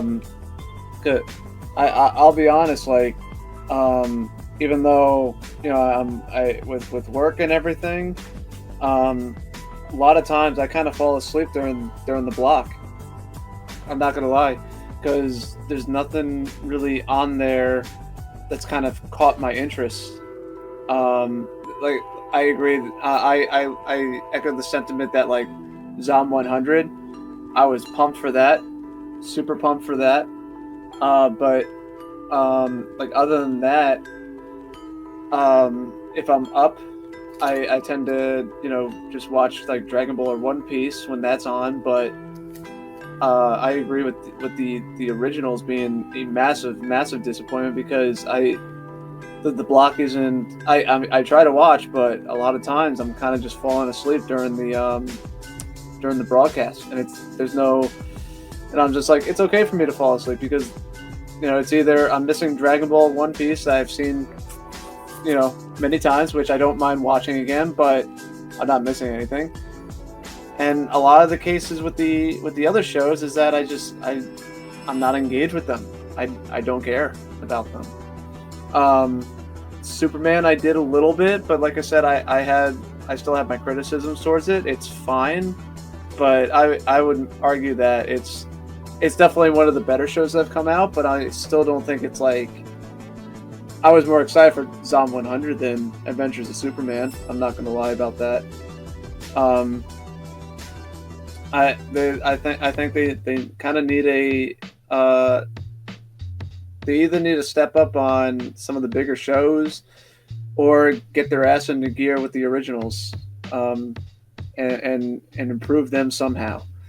Because I do agree, 2024 for some of the good highlights. There's a lot more lows than a lot more highs this year. I'll just Yeah. put it like that. Yes, and I agree. 2024, there were some highs, like with Attack on Titan airing its final episode. I would even Shippuden. throw Demon Slayer as like a high Yeah. too. I remember Demon a lot of Slayer people coming talking back. about how that ended. Yeah. Yeah, Demon Slayer coming back. Naruto Shippuden airing its last episode as well, getting Mhm. Toonami Rewind. But there was a lot more negatives than positives this year. A lot more negatives. And Sam, you kind of touched upon this point, how with Uzumaki, these Toonami originals now have a reputation to them. Hmm. And going into 2025, I really just ask this: what is there to be excited? What is there to be excited about? Yep. Because yes, And it we would have been Lazarus. but yes, but- we have we don't know how that's going to turn out. It could be great. Yes. It could not be great. Yeah. We yes, don't know. we have Lazarus. Yes, we have Rooster Fighter. But going off of the reputation now that these originals and adaptations have, I'm not expecting much. You've blown that opportunity, blown that benefit of the doubt that I was giving these. And acquiring shows, yes, I know Crunchyroll makes it a lot more difficult to acquire shows. But we barely get anything these days. So Yeah, again, and it's not like options what are is- not available out there. exactly. So yet again, I just keep asking myself, what is there to be excited about for Toonami in 2025? Well, that's their job to prove to us that there is something to be excited about. But Exactly. considering the start of next year is so barren and just devoid of anything interesting happening, it's just- We'll get there. We'll get Uh, there. Uh, But but that's just talking about, like, to me, 2024 was a very solid year for Toonami, at least in terms of one side of the block. In terms of acquisitions and new shows that premiered, it was a solid year overall. Mhm. yeah. But when we're talking about its assume the originals, I assume the ratings aren't in like a worrisome situation. no. you No. know? Yeah, I- and Because my thing Which is is, the like, important thing. Toonami is a cheap operation for Adult Swim. It'll Yeah. still be around. Yeah. But what state will it be in 5 years from now? I don't know. What will TV look like 5 years from now? I don't know. yeah, and Eric, you kind of touched upon it, how you found yourself falling asleep during the block sometimes. Like this year, I'd say more than other has been the least interested I've been in Toonami. Like it's Same. been hard even for me, who I try to stay optimistic about the block. It's been even hard for me to have my full attention on the block, Mm-hmm. and I don't really know where to go from here. But other than I keep back to it, what's there to be excited about for next year? Please prove me wrong. Yeah. Phantom, how do you feel about Toonami 2024? Just echoing the same sentiment with Eric. I have a hard time keeping up with the main block because of my work schedule, and even if I'm off a certain weekend that I'm able to watch Toonami, I can't stay up that late. I'm so damn tired. There hasn't been much to watch. I mean, hell, when Toonami Rewind was introduced, I had something to look forward to, but that's gone. Mhm. But I mean, and Steve kind of echoed or kind of mentioned this, and I said this on Blue Sky. There's not much to look forward to, on with the exception of like Lazarus and Rooster Fighter. I don't know. I mean, 2025 could prove me wrong, but then again, we are entering somewhat of a dark age. Logan, what about you? How do you feel with Toonami 2024? So I guess here's the biggest thing for me is it was said earlier that it was at least not as bad as 2023 because we got new stuff. Now maybe the new stuff wasn't as great, but at least we were getting new content. And I guess the best thing I can say is if you look at where we were at last year, we were very concerned about the viability of the block because 2023 had been pretty dire. It's been going up. Like, yes, maybe not to the quality level that we had seen in 2015. That 2014, earlier 2015. yeah, like maybe we're definitely not anywhere near those highs again. But the thing we is, probably never will be. Yeah, maybe agree. not. Probably not, because unfortunately, until Crunchyroll decides to start playing ball and actually giving us access to stuff that we want, which all indications are that ain't gonna happen anytime soon.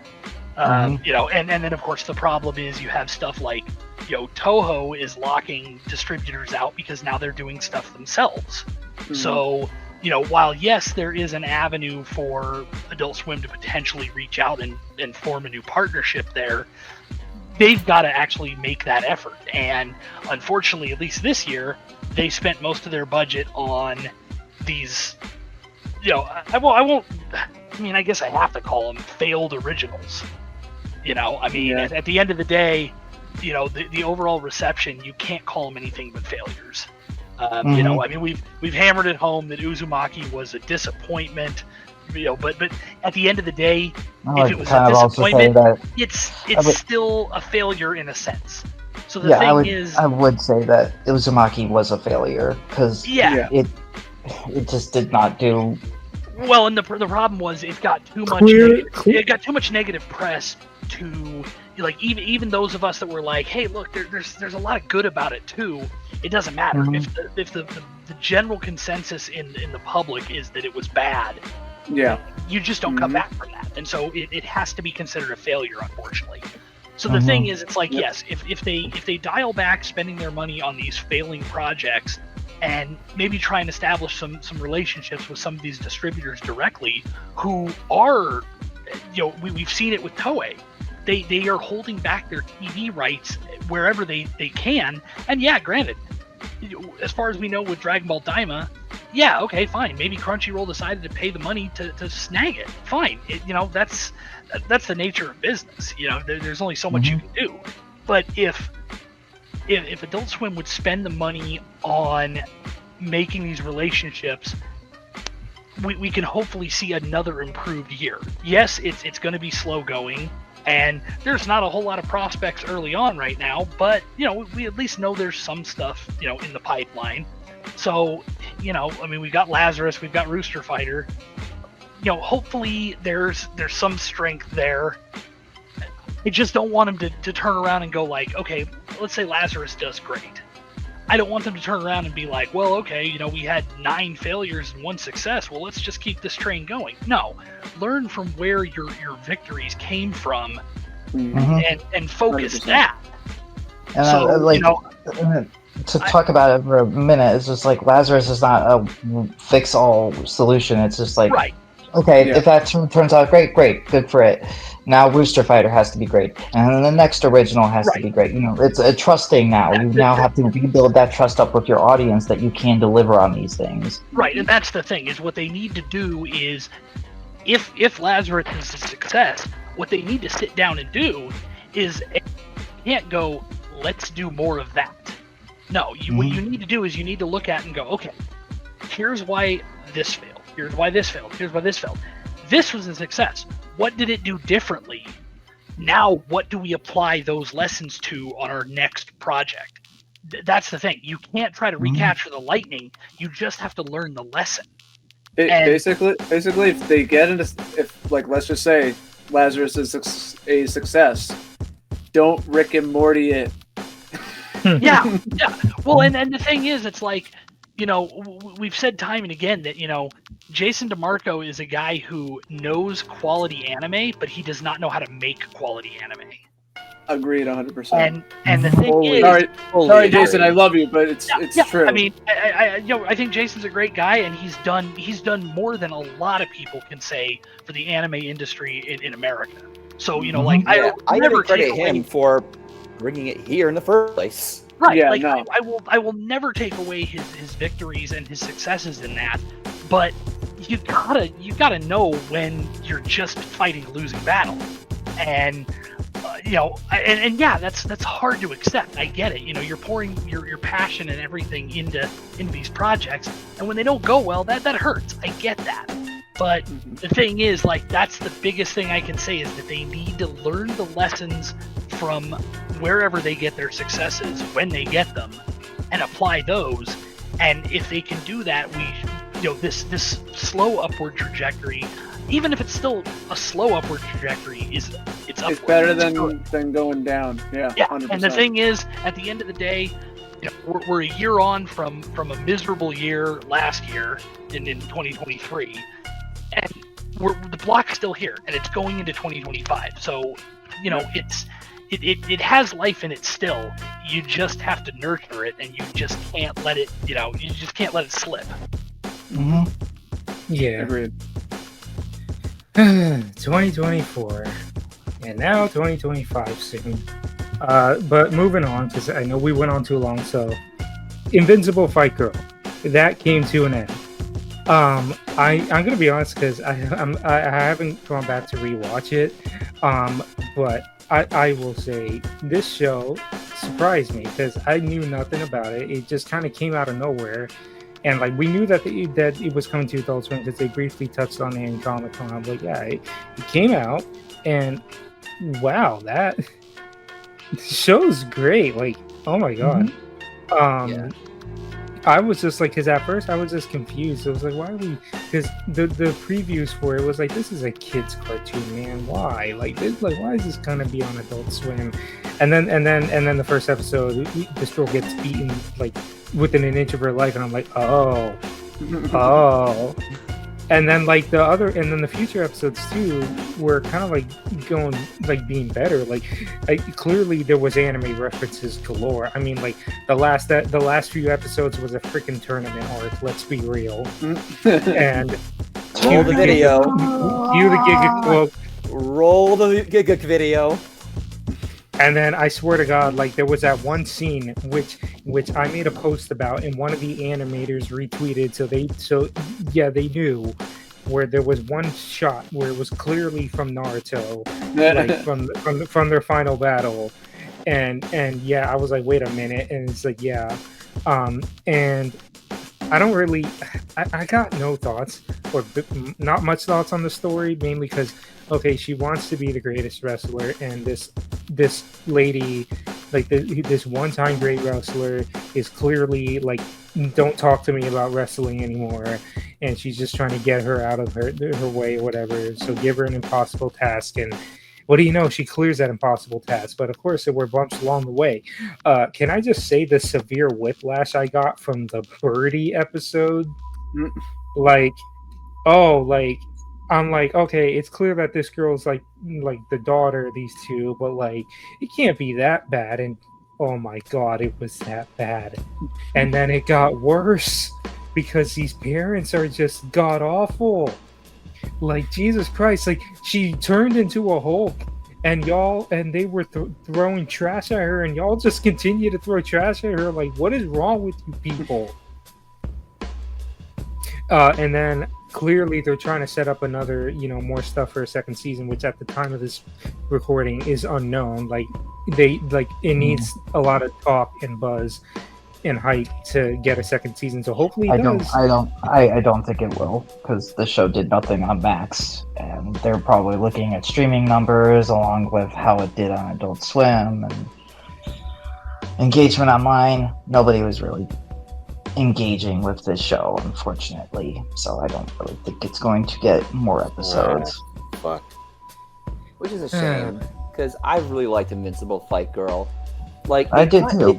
It came out of nowhere, like kind of. Well, I would say it came out of nowhere. Wasn't it supposed to air on Cartoon Network originally, or something like that? Yes, this was supposed to air on Cartoon Network and be part of like their family programming for Max or HBO Max at the time. I thought another cartoon show that was supposed to air on Cartoon Network ends up being, I'm not gonna say a hit on Toonami, but one of the better shows that's aired on Toonami this year. Yes. This and Superman, these were like good picks. I'm glad that they premiered them on the block. My problem with Invincible Fight Girl, unlike Superman, they didn't really care to promote it all too well, which I fully agree. Like for me, this will be Whatever.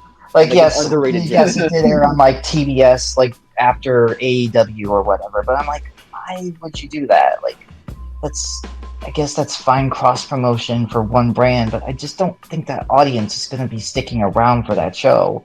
No. You should have aired it in like early primetime hours on Adult Swim itself. Maybe run it during Acme night. I don't know, but it's clear Adult Swim just viewed it as this is a freebie to us. We don't care. Yeah, we'll air it. But yeah, how do you all feel about Invincible Fight Girl as a whole? It's a good show, and it's easy to recommend it. It's only 10 episodes, so yeah, it's a good recommendation. And has one of my favorite voice actors from Neil Lewis with you. Shameless plugs. Yeah, It has I Keith thought David in it. I thought it was Yeah, fine. Keith David. I thought it was fine. It was. It's another one of those where, obviously, it seems like you guys enjoyed it more than I didn't hate it. It just kind of was. I didn't really get engaged with it though. To be honest with you, I kind of fell off from it. I thought it was kind of I thought it was fine, to be honest. But I would recommend it. It's an entertaining watch.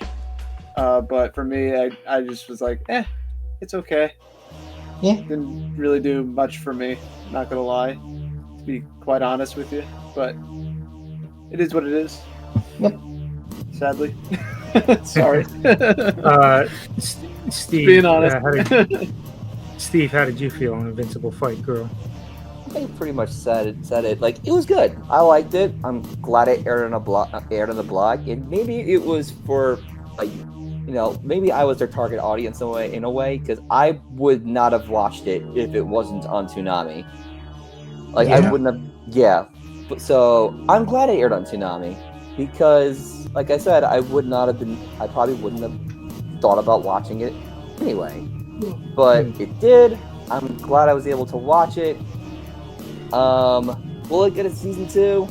Who knows? It's not looking great at the minute, I don't think. But I would love it if it did. Yeah.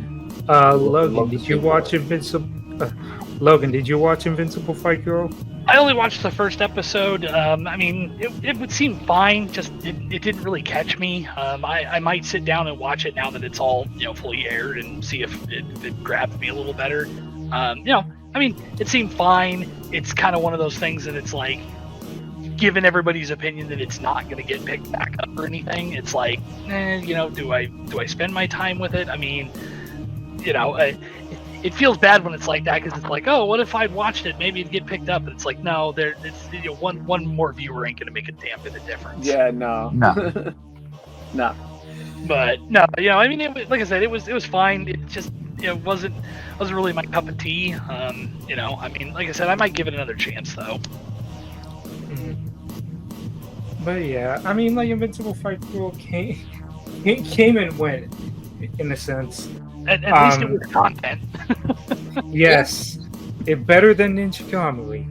Content that did at the very least. Decent. All right, and now we move on to our final topic. Don't worry, guys, we're almost there. Yes, Our final topic. 3 hours. No, we're good. Yes. We're good. So because I was super worried about the schedule for January, because it was like, okay, they're ending Invincible Fight Girl with 2 episodes, and then they're having these marathons. Clearly, something's supposed to happen in January, because it seems like the cards are lining up. And then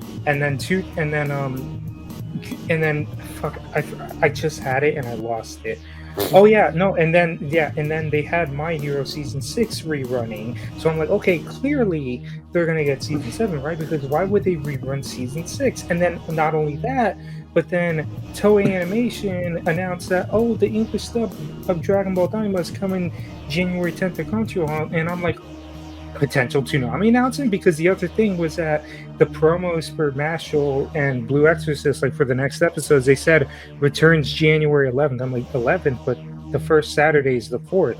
We're getting something on the 4th. What is it?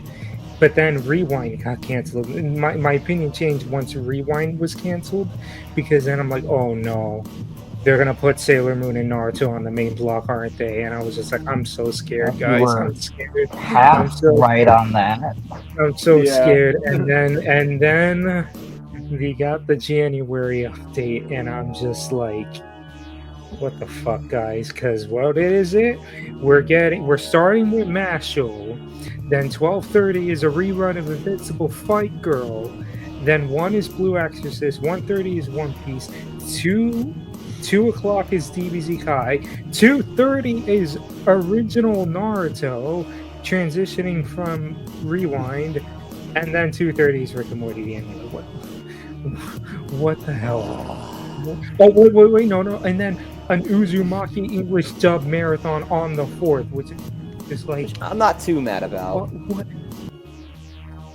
Which I'm just like, okay, clearly we were supposed to get something. There was supposed to be something, because it's like, why would you push the regular schedule back to the 11th? There was supposed to be something on the 4th. But then I'm also like, okay, I thought that with Crunchyroll being Crunchyroll now, I thought that the shows that we got when they were still Funimation were still good, because we got season 6 of My Hero Academia, we got the finales to Attack on Titan, and we got the 3rd season of Dr. Stone. So I thought, and we still had One Piece, so I thought, okay, Crunchyroll may not be wanting to give anything new, but whatever deal Well, they have with One Piece, that's Toei. That's all handled by Toei. yeah, They handle Toei. all that. Yeah.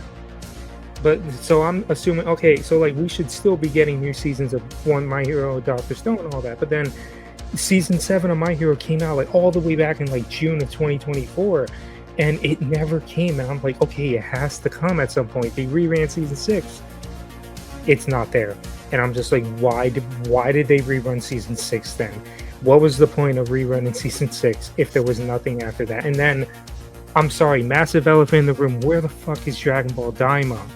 Like, that was clearly, like, because yet again, I was assuming we get it because Toei Animation controls this, not Crunchyroll. But I guess Crunchyroll paid enough money to take it away, and I'm just like, what is this schedule? I'm just like, we are really starting next year off like this. 2025 is looking great, everyone. I'm fucking out of here. How do y'all feel? Like, it's kind of disappointing, but well, it's full. That's life for you, full of disappointments. We're probably not getting anything until Lazarus premieres, which could be I'm calling February. it February. It's gonna be February. Yeah, I think it's February. They're gonna break Marshall, and Marshall will come back at some point. And Lazarus comes in at midnight, and we're gonna be waiting again to see if anything replaces Invincible Fight Girl. We don't even know if anything's replacing Rick and Morty the anime. For all we know, they could just be rerunning it again. Get ready, everybody. It's gonna be Primal Season 2 all over again. Don't even get going. Don't even stop. Hey, I'll take Sailor Moon over Rick and Morty the anime. I think we all would. Honestly, I think we all would. And I if they prefer that. If they swap Dragon Ball Z Kai, put that in the 3 o'clock spot, and put 2 o'clock for Sailor Moon, I'd be okay with it.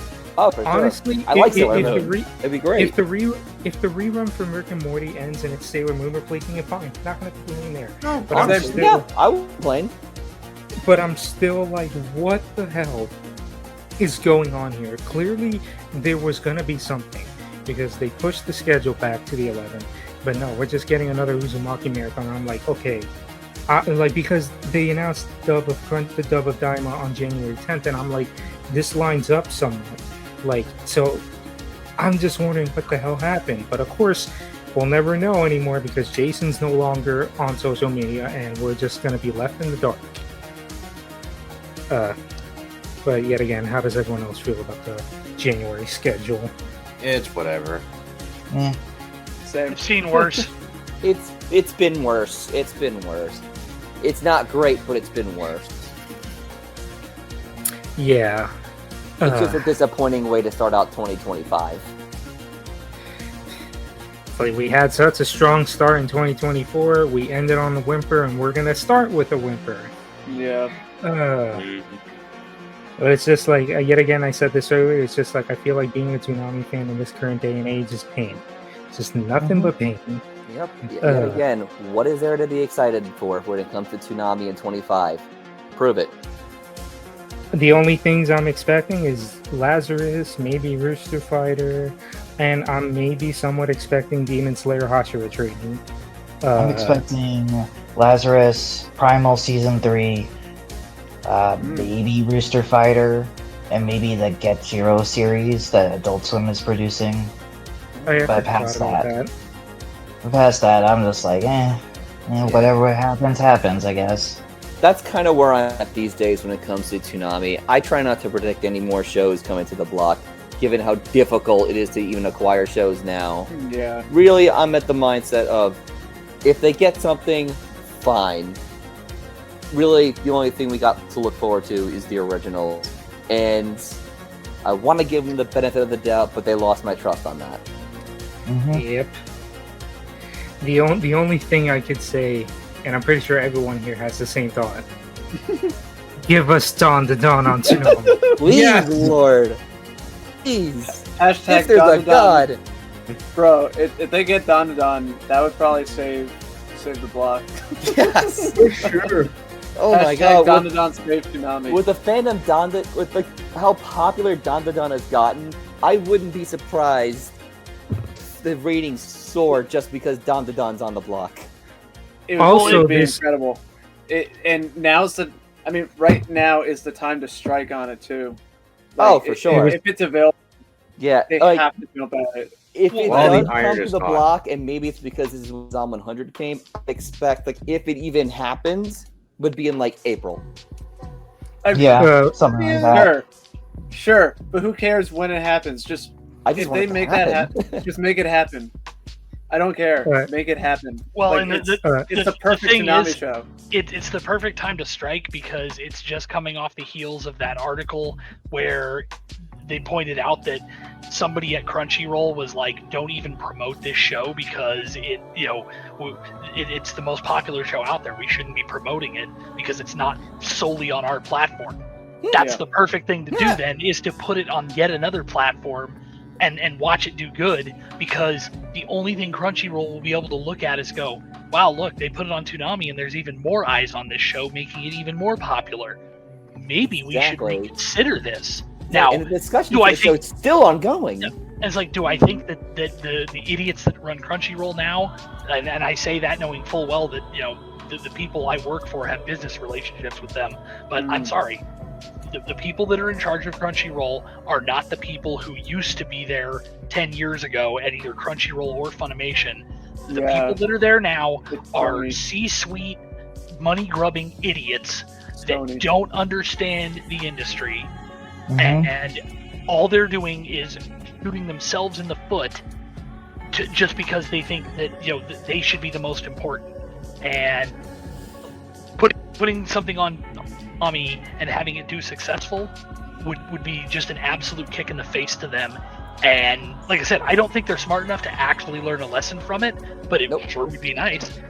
But at the very If least, anything, a I think Toonami run, if anything, a Toonami run will just add to the popularity that Dawn already has. well, Yeah. and With I season was 2 also, coming out next year too, you just ride Yeah. that hype train. Keep the ball, come keep on. the ball going.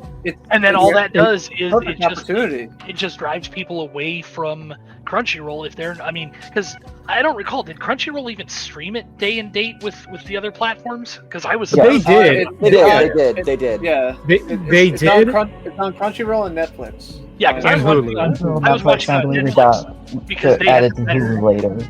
I was watching it on Netflix because they had the better encodes of it. I've been watching it on Netflix too.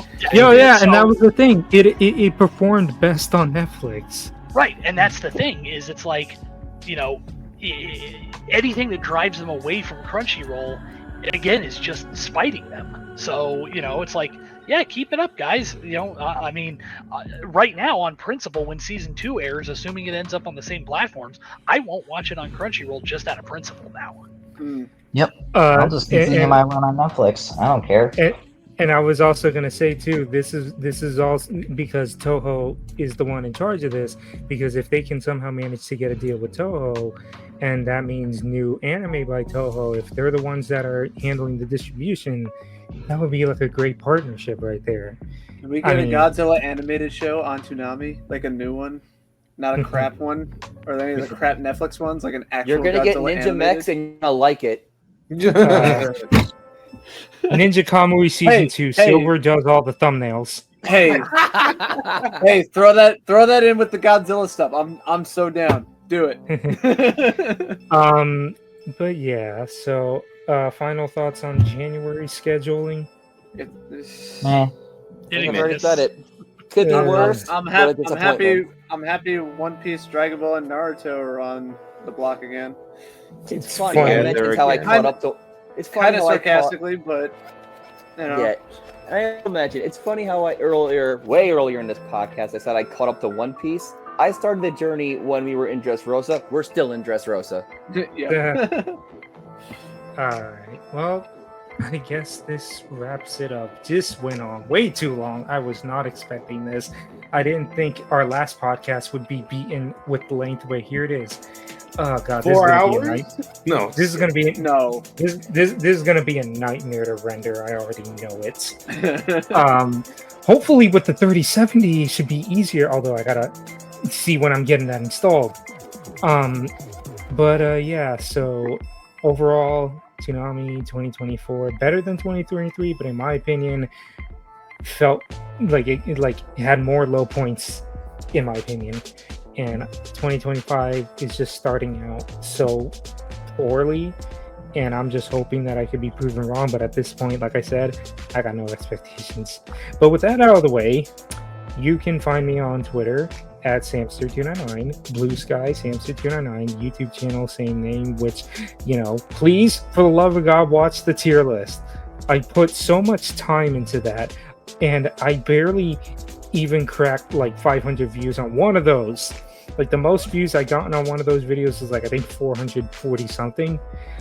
But please watch the tier list. I put a lot of time into that. But yeah, because I guess another thing, because I didn't bring it up in our 2024, but I hit 1K subs and I celebrated with a tier list. So please, for the love of God, give that a watch. Thank you. And Toonami Squad, you can follow Toonami Squad on Twitter, Toonami Squad Blue Sky, Toonami Squad Threads, Toonami Squad Facebook, I believe, expired merch at Redbubble. Steve, am I missing any social medias, or do I have them all? Before it goes away, TikTok. TikTok, yeah, we got a Yes, TikTok. I'm working really hard on that TikTok account. Please follow it before it gets banned. Yeah. All right. Phantom, where can we find you? only on Blue Sky. Yeah, I'm only on Blue Sky now. Same with Toonami Squad Gaming Zone. Or at TS Gaming Zone, Blue Sky, wherever it's called. Just follow me in Toonami Squad Gaming Zone on Blue Sky. Twitch.tv/TS Gaming Zone. And thanks to viewers like you, we met our 151 goal, our follower goal, and we'll be playing Pokemon Let's Go Pikachu just for the month of January, and then we'll move on to other greater games that we have lined up. At least better than the lineup that we have for Toonami. That was a textbook PBS ad, Phantom. Good job. Thank you.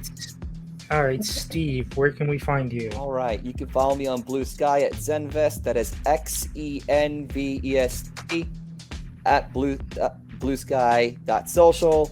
You can follow me on TikTok by the same username. I am not promoting Musk's platform. I am trying to get off that app. You can follow me on Instagram at Estherso5. And yeah, I think that pretty much is it. All right, Eric, where can we find you? I'm still on Twitter. Same name as below, TheRockstar5. Yeah, pretty much on Twitter and on YouTube as well. Though I plan on starting content next year. One of my New Year's resolutions, I will say. So hoping to get back into some content making next year.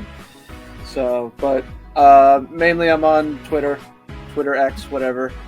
And if you want to give me a follow over there. All right. Also, you just reminded me.